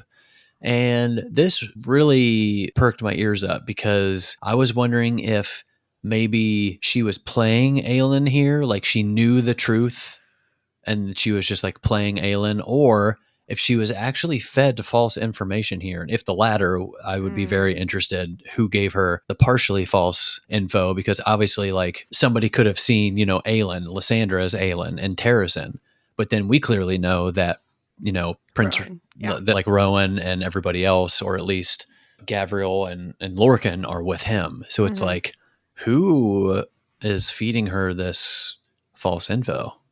I definitely took it as her trying to like manipulate Aelin's mind or whatever with the false information. Yeah, like she might not know like the whole truth. Maybe she like thought about this a little later. It was talked about a little later, but like she was trying to like show Aelin that Rowan, that nobody was coming for her, basically. So like that's why she said specifically that Rowan and them were like, that she saw them in Terrazin. Yeah. Yeah. Well, with how information gets passed to other countries and how accurate it is, I assume she actually knows the truth. Yeah, very true. We discussed with like Antika's whole, like, how do they get such accurate information? Like exactly. Literally the day after these things happen in another continent. Yeah. That takes 2 weeks to travel to or whatever. Right. Yes. I assume she knows it, but I mean, it does super wreck with Aelin's mind. That's what leads into the rest of what Aelin does, this chapter chunk or whatever. So I think it has the opposite effect of what Maeve was going for, but it still obviously affects things. But she hears this from Maeve, obviously, and then Connell dies, that whole moment that's happening and everything. And it just said, Aelin opened her eyes, lifted her bound hands before her, and gave Maeve an obscene gesture as filthy and foul as she'd ever made. And I was like, what could she have possibly done with bound hands in that moment? You're muted, John. What could she have possibly done with bound hands in that moment? That's different than any other foul gesture she's ever made, ever in her past. Let's quickly show all of our guesses. For all of our listeners who don't watch. Oh, they'll feel it, even if you're listening. There's that much power to it. Oh. That is true, though. I didn't even think about that. Flip her off twice. Also, a little weird thing to do after someone dies. Just like, how dare you? Yeah. I mean, I guess that's all you could do, though. I highlighted this too, and I was like, I need to know, Sarah, what the gesture was. I need specifics. I imagine Sarah at her computer, wherever she writes, and she's just sitting there practicing all these things and is like, oh yeah, that one, that's creative and filthy. Writes it down. Like, tries another one. That's the most obscene gesture. Maybe like you said, some of the bonus chapters are just her like notes in the side of the book. She's like made little drawings of hands making the gestures. That's what I need to see. That's the bonus content we really need. If we ever go to a Q&A with Sarah J Maas, these are the questions I'm going to ask. Yes. Could you please give us an example? Can we just? I'm going to make several gestures at you. Tell me when I get to that point. And I just like go off on all of them. Tell me when to stop.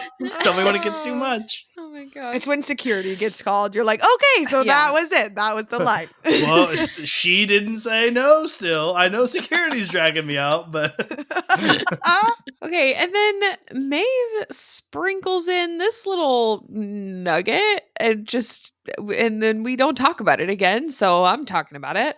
This is when she's making Aelin like kneel in the glass. She says, the very glass you lay on comes from one of those wars, from the glass mountains in the south. They once were sand dunes, but dragons burned them to glass during an ancient and bloody conflict. Some claim it's the hardest glass in the world, the most unyielding. And I just wrote, I'm sorry, what? I need more information about all of this. All of it. It's just like a random thing to throw out there. Didn't need to necessarily be there, but like, sure, world building, I guess. Maybe that comes back into play later.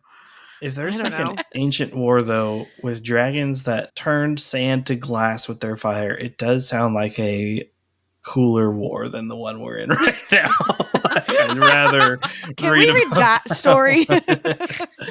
But also kind of like, I will admit it did upset me a little bit, though, to be like, they burned the sand dunes to glass. It's the hardest glass ever. And I was like, I mean, glass doesn't get harder just because you've used a different kind of heat or whatever. Yeah, know what? Whatever. It's fine. You still broke it up into tiny shards to put it here. It shatters here. So like, what happened there? Good point. Glass in this world must suck. I thought with this part, though, that it was interesting that Maeve says the dragons didn't survive that war and they never rose again.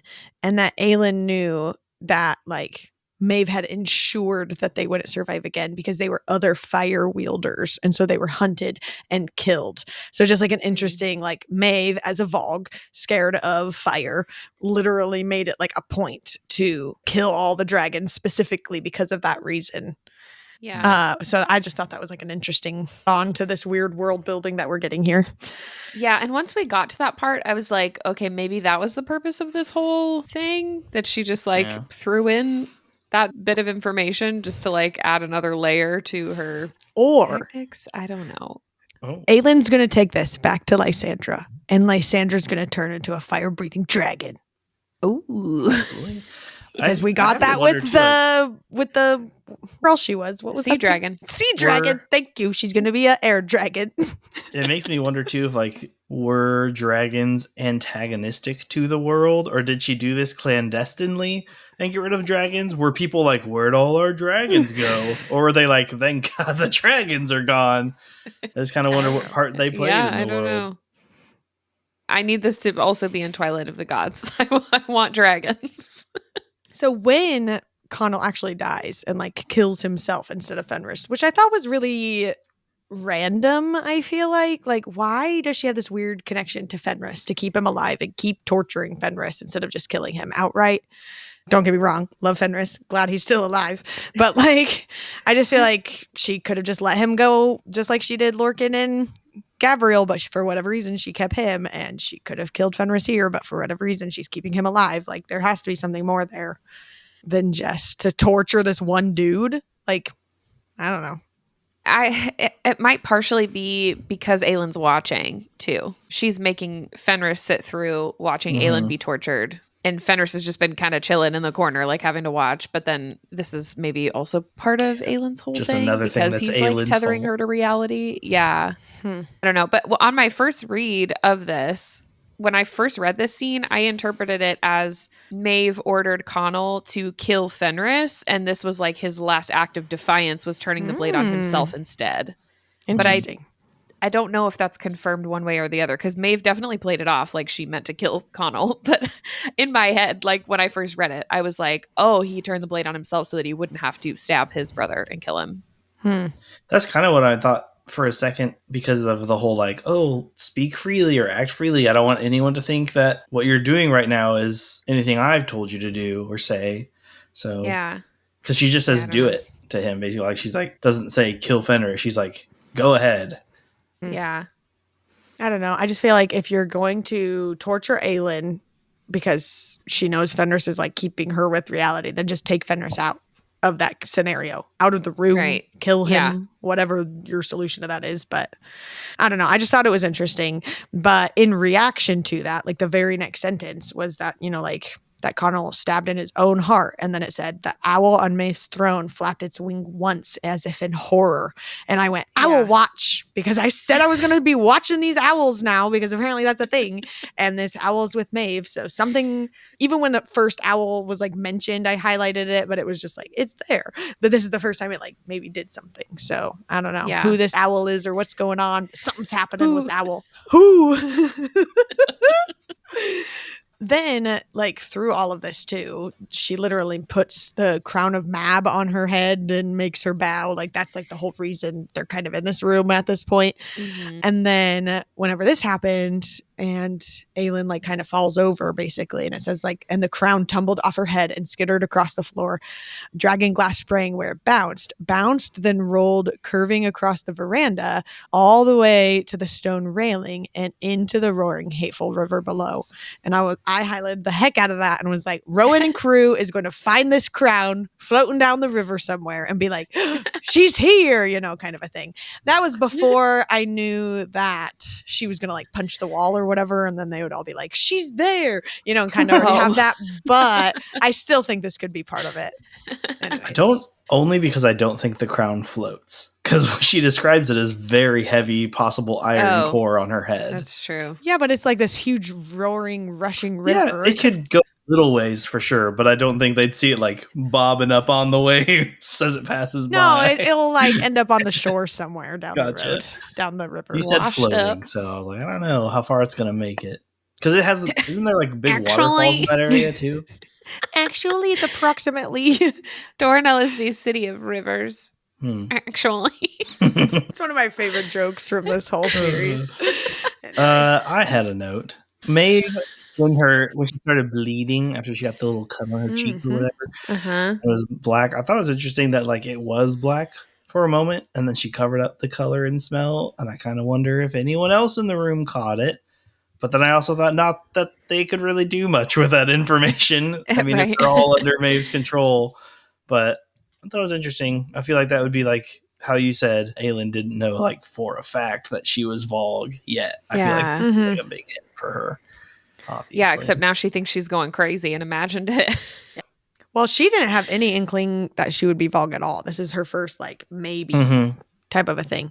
But I think the only person in Doranel who would maybe know that would be Fenris, that the Vogue bleed black. Like, nobody else, there's not active Vogue happening in Doranel that the rest of the guard or people there. There was Vogue around the city, though, that they fought. People could have seen. Oh, and Mistward. Yeah, Mistward. Was there? Could have seen the remains. Well, the cadre came to like help them fight the Vogue at Mistward in the battle.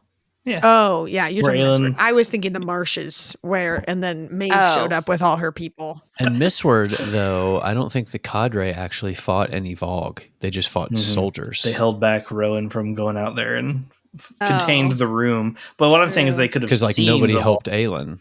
Yeah, that's true. But I guess she didn't make him bleed. She just incinerated him. So who knows? Because there was only like one Vogue guy out there. It was like the first time we ever saw one. There was only like one dude, or maybe two, or whatever. Yeah. Big, plump, juicy kissers. That's the only thing they know about the Vogue. That's the only thing we have to know. Constantly mentioned. Plump juice. Okay. Chapter 9. This was not something that I caught on my first read, but I'm really upset about it. My only note was when like Fenris comes back in after this whole situation with Connell, and Aelin's already been in the room for a little while, but he comes in to help her like clean the glass out of her wounds, and it says his gray jacket was unbuttoned at the top. It gaped open wide enough to reveal a hint of the muscled chest beneath, as if he hadn't bothered to seal it back up in his hurry to leave. Her stomach turned over, what he'd undoubtedly had to do afterward, with his twins' bodies still lying on the veranda tiles behind him. And my note was, is Maeve forcing Fenris to sleep with her now that Connell is dead? And this never occurred to me on my first read. And it like made me physically ill. Isn't Fenris always been the person that she like sleeps with more than any of the other ones? So maybe that's why she's keeping him around. I thought Fenris was the one that she initially was going to, but then when Connell swore the oath or whatever, I thought he not volunteered, but like volunteered almost to keep Fenris out of her bed. I thought it was the other way around, but I could be wrong. I don't know. Her keeping Connell there was punishment to both of them by like constantly using him or whatever, and that was how she held over Fenris's head anytime he was out on missions, like, I'll be here with your brother having fun or whatever. Ugh. I always thought that Connell wanted all of that, and that's why he swore the blood oath.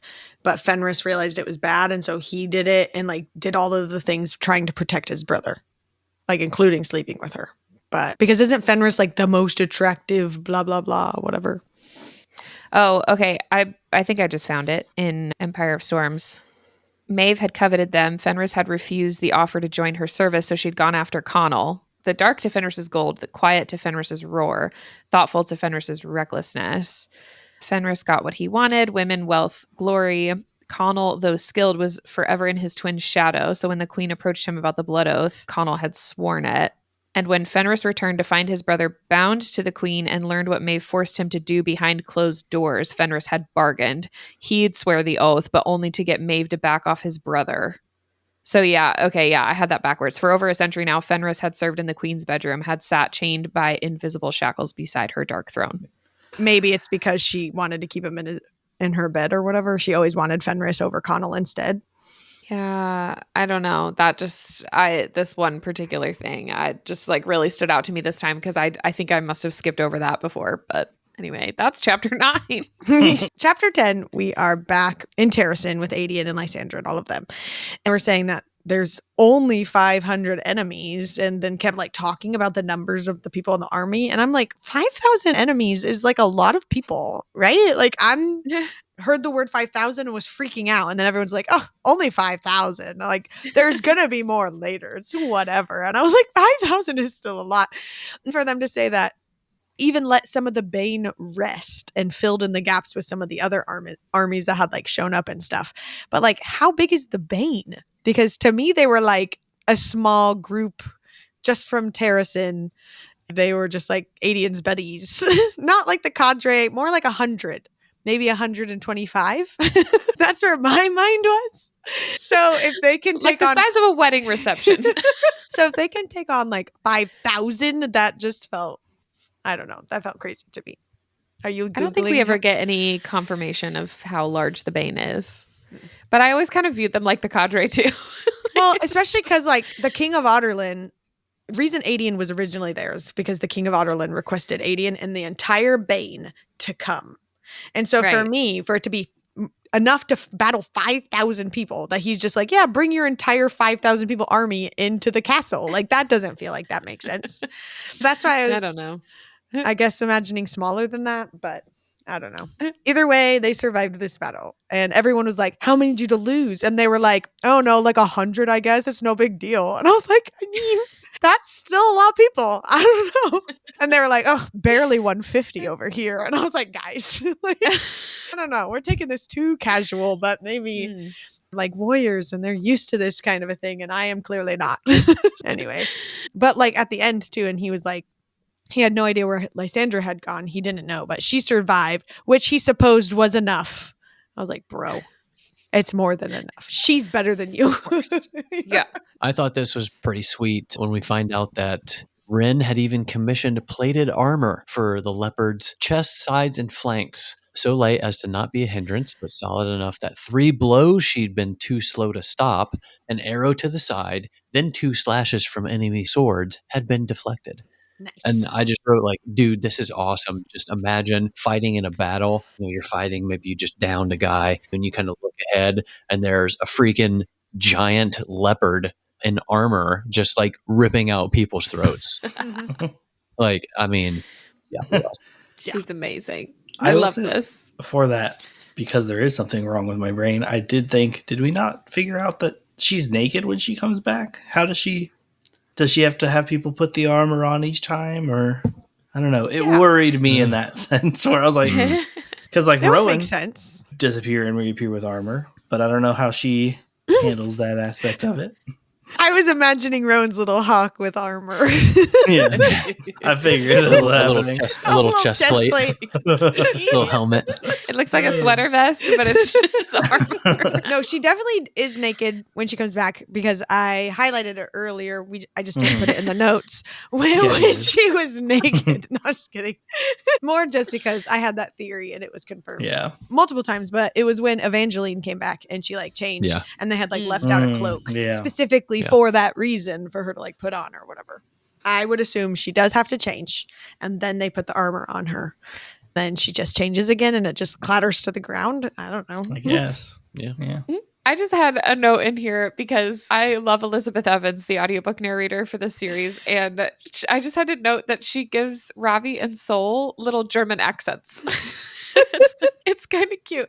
Like when the Karen Queen talk, it's like a Russian. It's like almost like a Russian accent. Oh, Like when the spiders are speaking. interesting. But when it's Ravi and Sol, it's like a little German accent. And Ansel has a like Southern accent. What? Like U.S. Southern.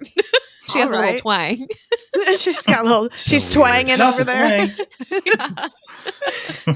Over in the ways. Anyway, I just thought it was cute and it was making me chuckle like when their dialogue was coming up in this chapter. So I wrote it down. Does the Stygian spiders have the same Russian accent that the Karen Queen do? I think so. Interesting. It's just her spider voice, I guess. Spider voice. Okay, so my note is about Darrow and just like that he was too old to fight, and so he lingered at the secondary camp and like, but he's still giving out orders and he's still just being freaking Darrow. And I just wrote that I hate this guy. That's all my note says. I just freaking hate this guy. Hate him for being old. No, just like, I don't know. He's just entitled and thinks he runs everything. And that Adian's literally just trying to do his job.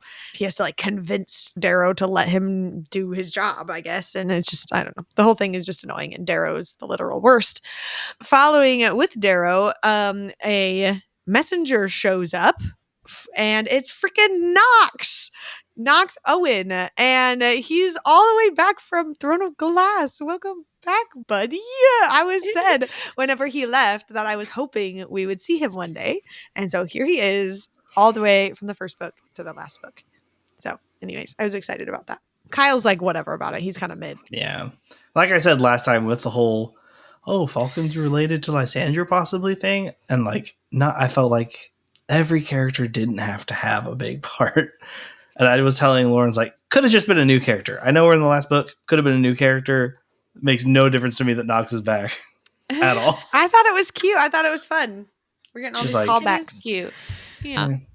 I'm here for Sure. it. I liked Nox the first time around. Yeah. So Yeah, we got to that part and I was like, Lauren's going to be so excited. She called that he was going to come back. I know. At this point, if I do read another Sarah J Maas book and there's like a minor character, I'll just say, they'll probably come back because freaking everyone has so far. So why not? Just tie them all together.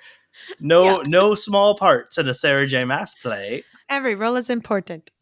I did appreciate that, like, he made a comeback, but it wasn't like he was swooping in suddenly in the middle of the war to save the day. Like, it wasn't some earth-shattering thing. He was just like a messenger for Darrow. Yeah. Then we're just following Adian, and he's walking through the camp, and he's talking to all his friends and his buddies. He comes up to this guy named Elgin, and it just said, "Not a bad first day, whelp." And I stopped, and I reread that many times, like a lot of times. And, being Midwestern, the word whelp comes up a lot. Like, I don't know, like, whelp, gonna do something. Whelp, this, and this. But it's always at the beginning of my sentence. It's never at the end. Like, wow, that was a good day, whelp. Like, that's not a thing. So then finally I just gave up on it. I was like, whatever, this just doesn't make sense. I'm moving on. And then the next sentence says, he called Adian that since those initial days in the Bane's ranks. And I was like, oh, it's a nickname. Okay, well, that's a dumb nickname. So does help to read the whole thing. I did. It said, not a bad first day. Well, Elgin grumbled, period. I read the sentence. I just Googled it with the way it's spelled, and it means puppy. Yeah. No. Yeah. Maybe because people call him the Wolf of the North, and so he's calling him a pup.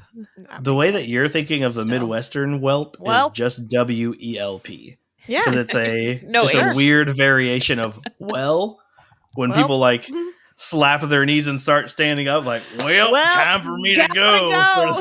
And then they spend 20 more minutes talking and standing there, and then another 20 minutes closer to the door, and then another 20 minutes at the door. And then, drives me freaking insane. That Midwestern goodbye. When I say I'm leaving, I'm leaving. I do the Irish goodbye. You don't even have to see me leave. Yeah, he's just out. I am the knight. As I leave, I go, I'm Batman.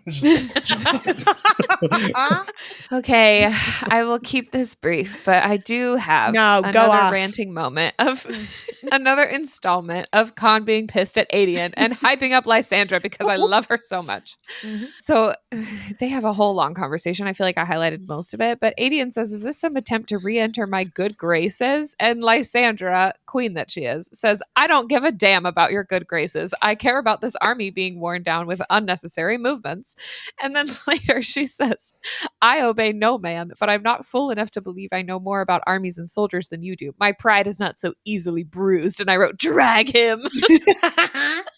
Get him, girl. Then she gets vulnerable with him, and she tells him everything between them was real and that she doesn't regret what she did, for Aelin. But he tells her to go slither off somewhere else. You idiot. I'm pissed. Then in Lysandra's POV, she says she was a stupid fool to have said anything and now to feel something in her chest crumbling. And I wrote, you are brilliant, baby. He's the stupid fool.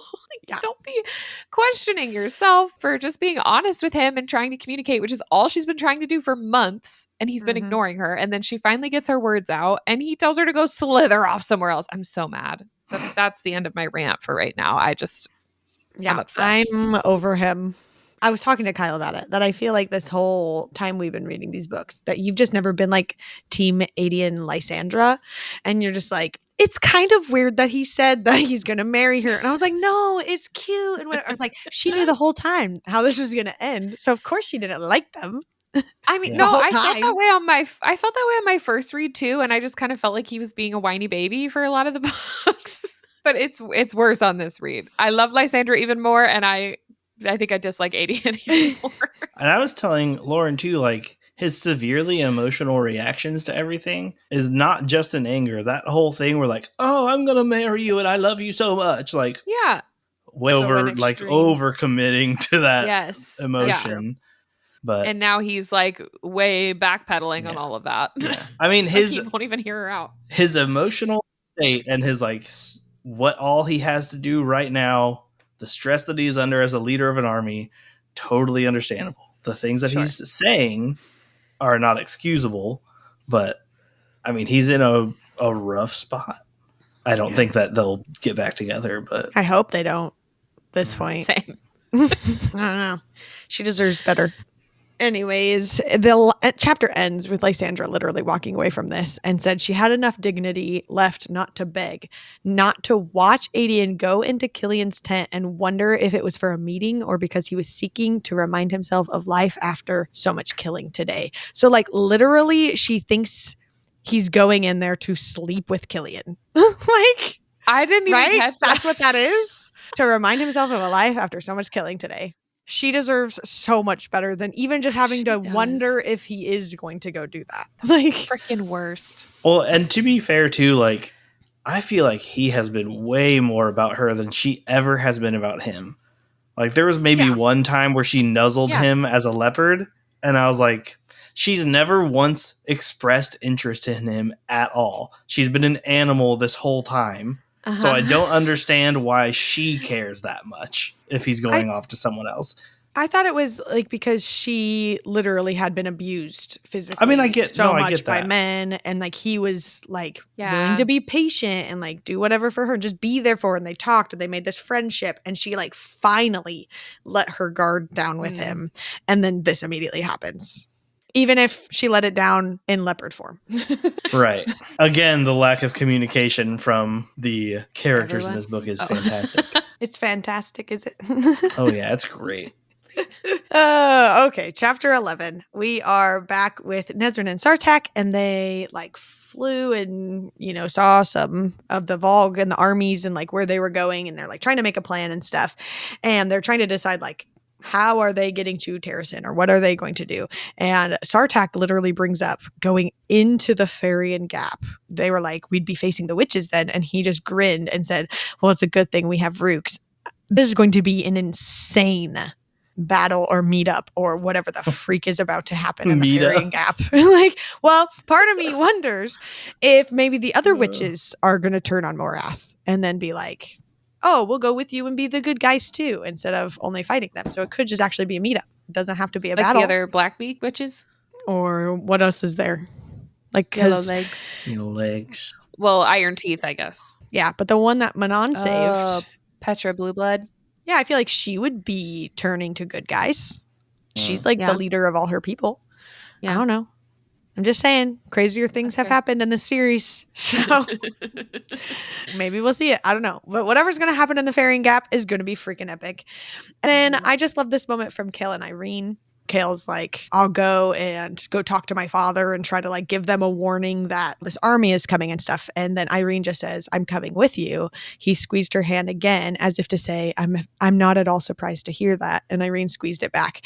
And it was just one of those, like, after reading Adian and Lysandra's whole interaction and then just coming here and getting this like very healthy in this moment relationship, it's just so refreshing. And I also just love them. It also shows a lot of Kale's growth in there, that he's not just like, well, I'm doing everything, you know, or whatever, and just being that he can do all the things, but instead she is coming. Of course she's coming, and just like squeezes her hand, like didn't even argue the fact at all.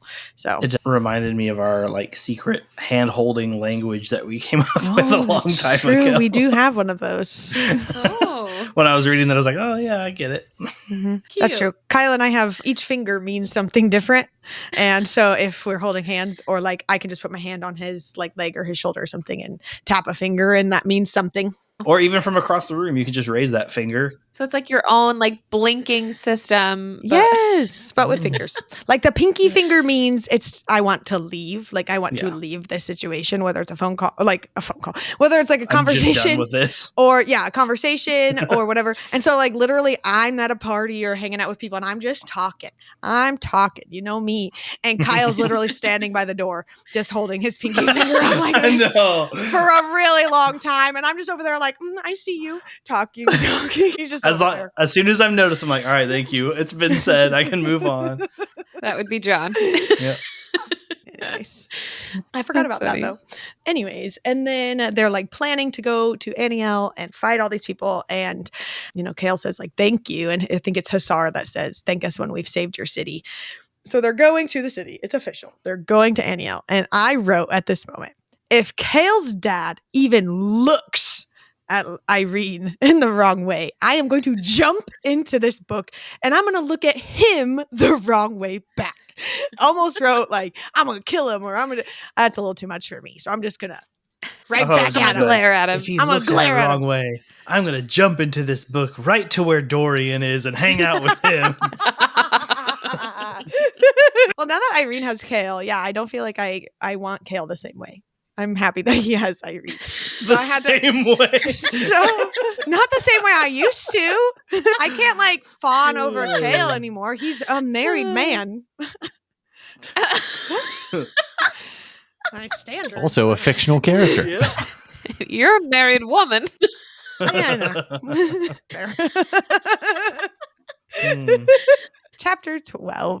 It was really sad to see Aelin just like completely finally break down. Like she's done a really good job this literal entire series, not like having that breaking point completely outside of, I think, Assassin's Blade, like with Sam and all of those things. And obviously like she was in a really dark spot for different times, but not like, I don't know. Every time she falls and is crying, it's just a moment that she was crying because of Erewhon and like all the pressure of it. And now having Maeve potentially too, now that she saw like the black blood and stuff, and just like that whole breakdown moment was a lot. And I don't know, it just made me really sad for her.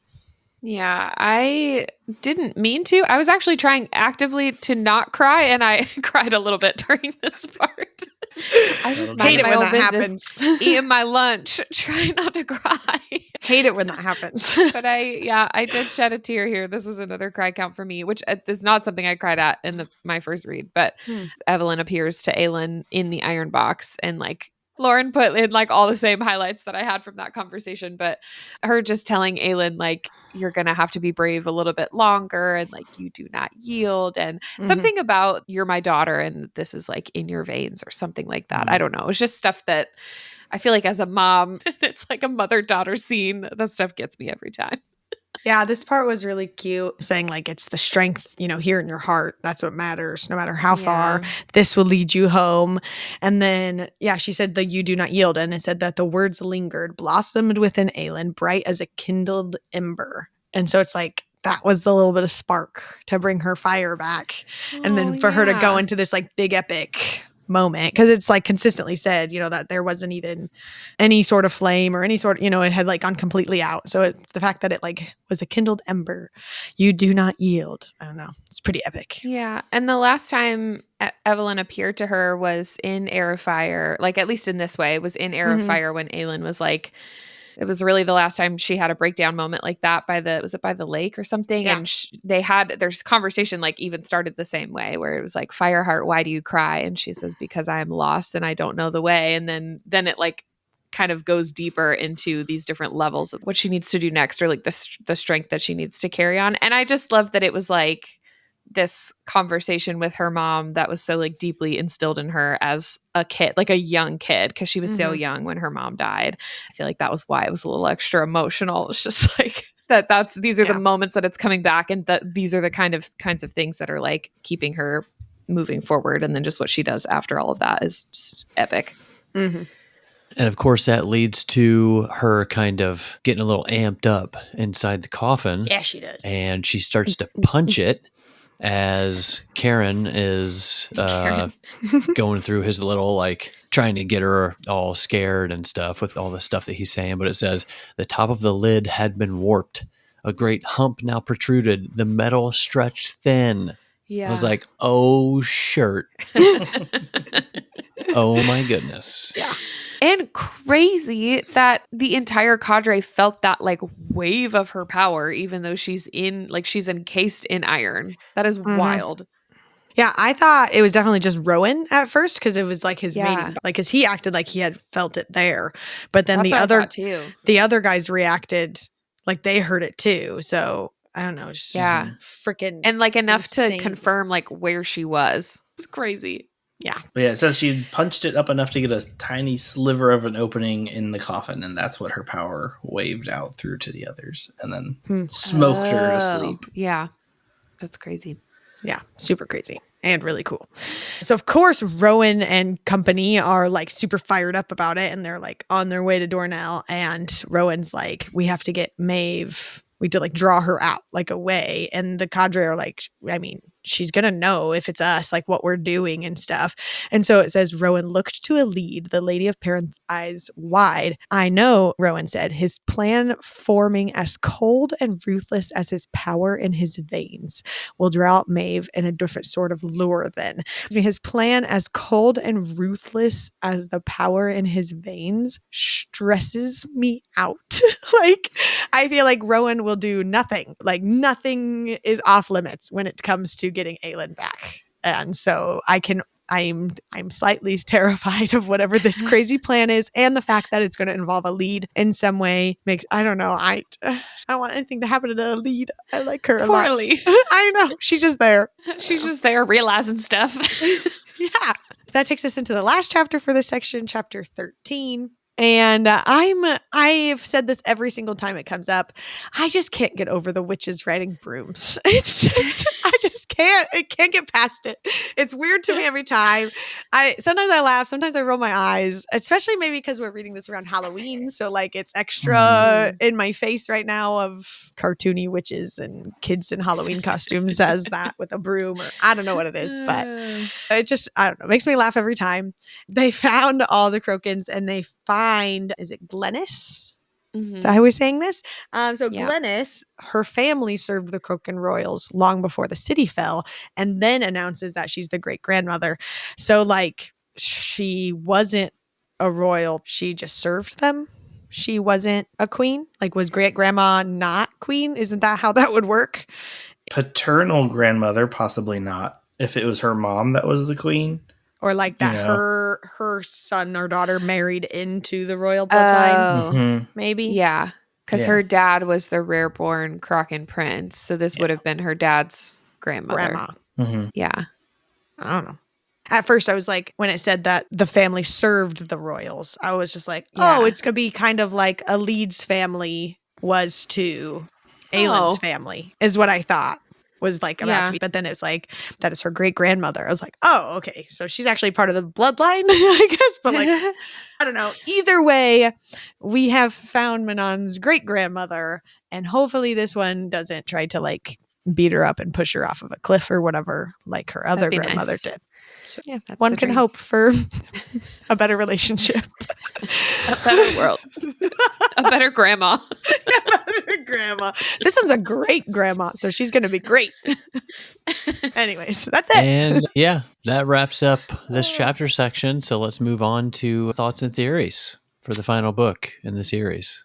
Well, I don't really have any big updates to my thoughts and theories. I feel like at the beginning of every book, I don't have much.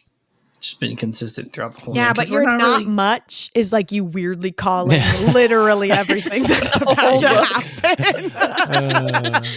You're like chapter 6. You're like, I think it might be Duva.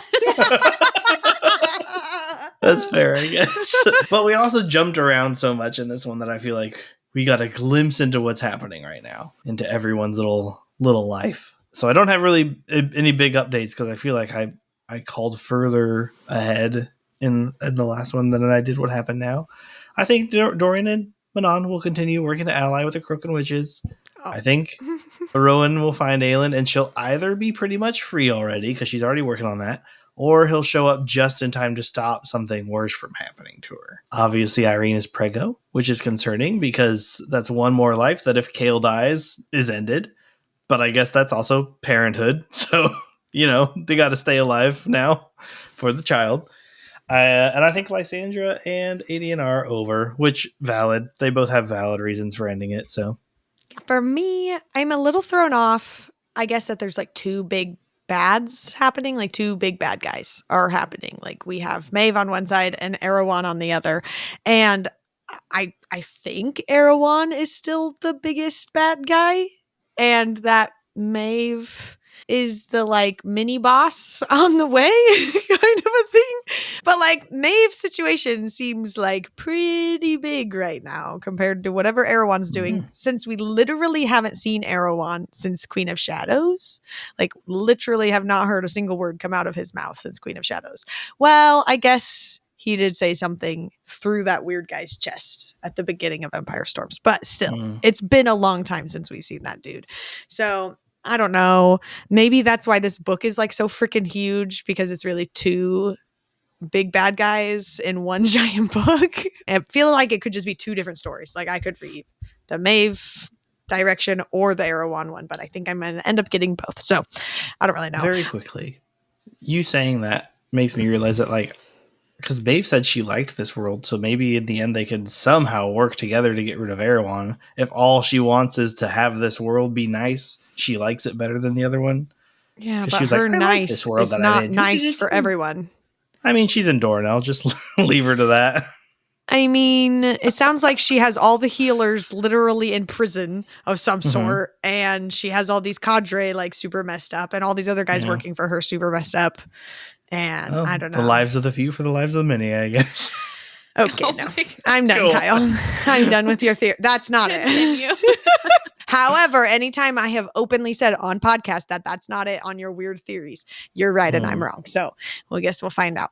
Anyways, obviously, Rowan is going to find Aelin. I feel like that's just very obvious. I am worried that not everyone will survive that interaction, but they will find her somehow.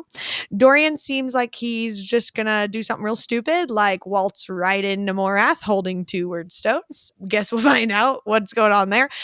I don't trust this spider lady, just because she's a spider more than anything, but I do kind of hope that they kill her so that Falcon gets his 20 years back, or however many years of his life. Is it that Falcon has to kill her, or is it just anybody does? Like, how does that work? I think she just has to die. Yeah, just Okay. died. So yeah, somebody could just kill her, and then Falcon can live for however long. That would be great for him. I said this earlier, Kale is immediately going to know that Aelin isn't Aelin, aka it's Lysandra. And he's either going to ruin it for everyone, being Kale, or he's going to like somehow actually keep a secret for once. I do hope Irene, I wrote in here that I hope she isn't pregnant. I'm pretty sure she is. But like, I only say that because I said it earlier. I don't want her to be pulled from the story. Like, I don't want a baby to be put in any danger. That I also don't want them to just be like, oh yeah, she's just back home and we're going to go do something epic and cool just because she's pregnant. I don't want that to happen for her.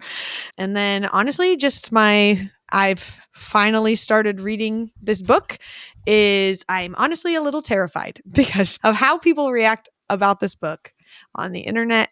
I think at every page turn, I'm a little worried my heart is about to be ripped out.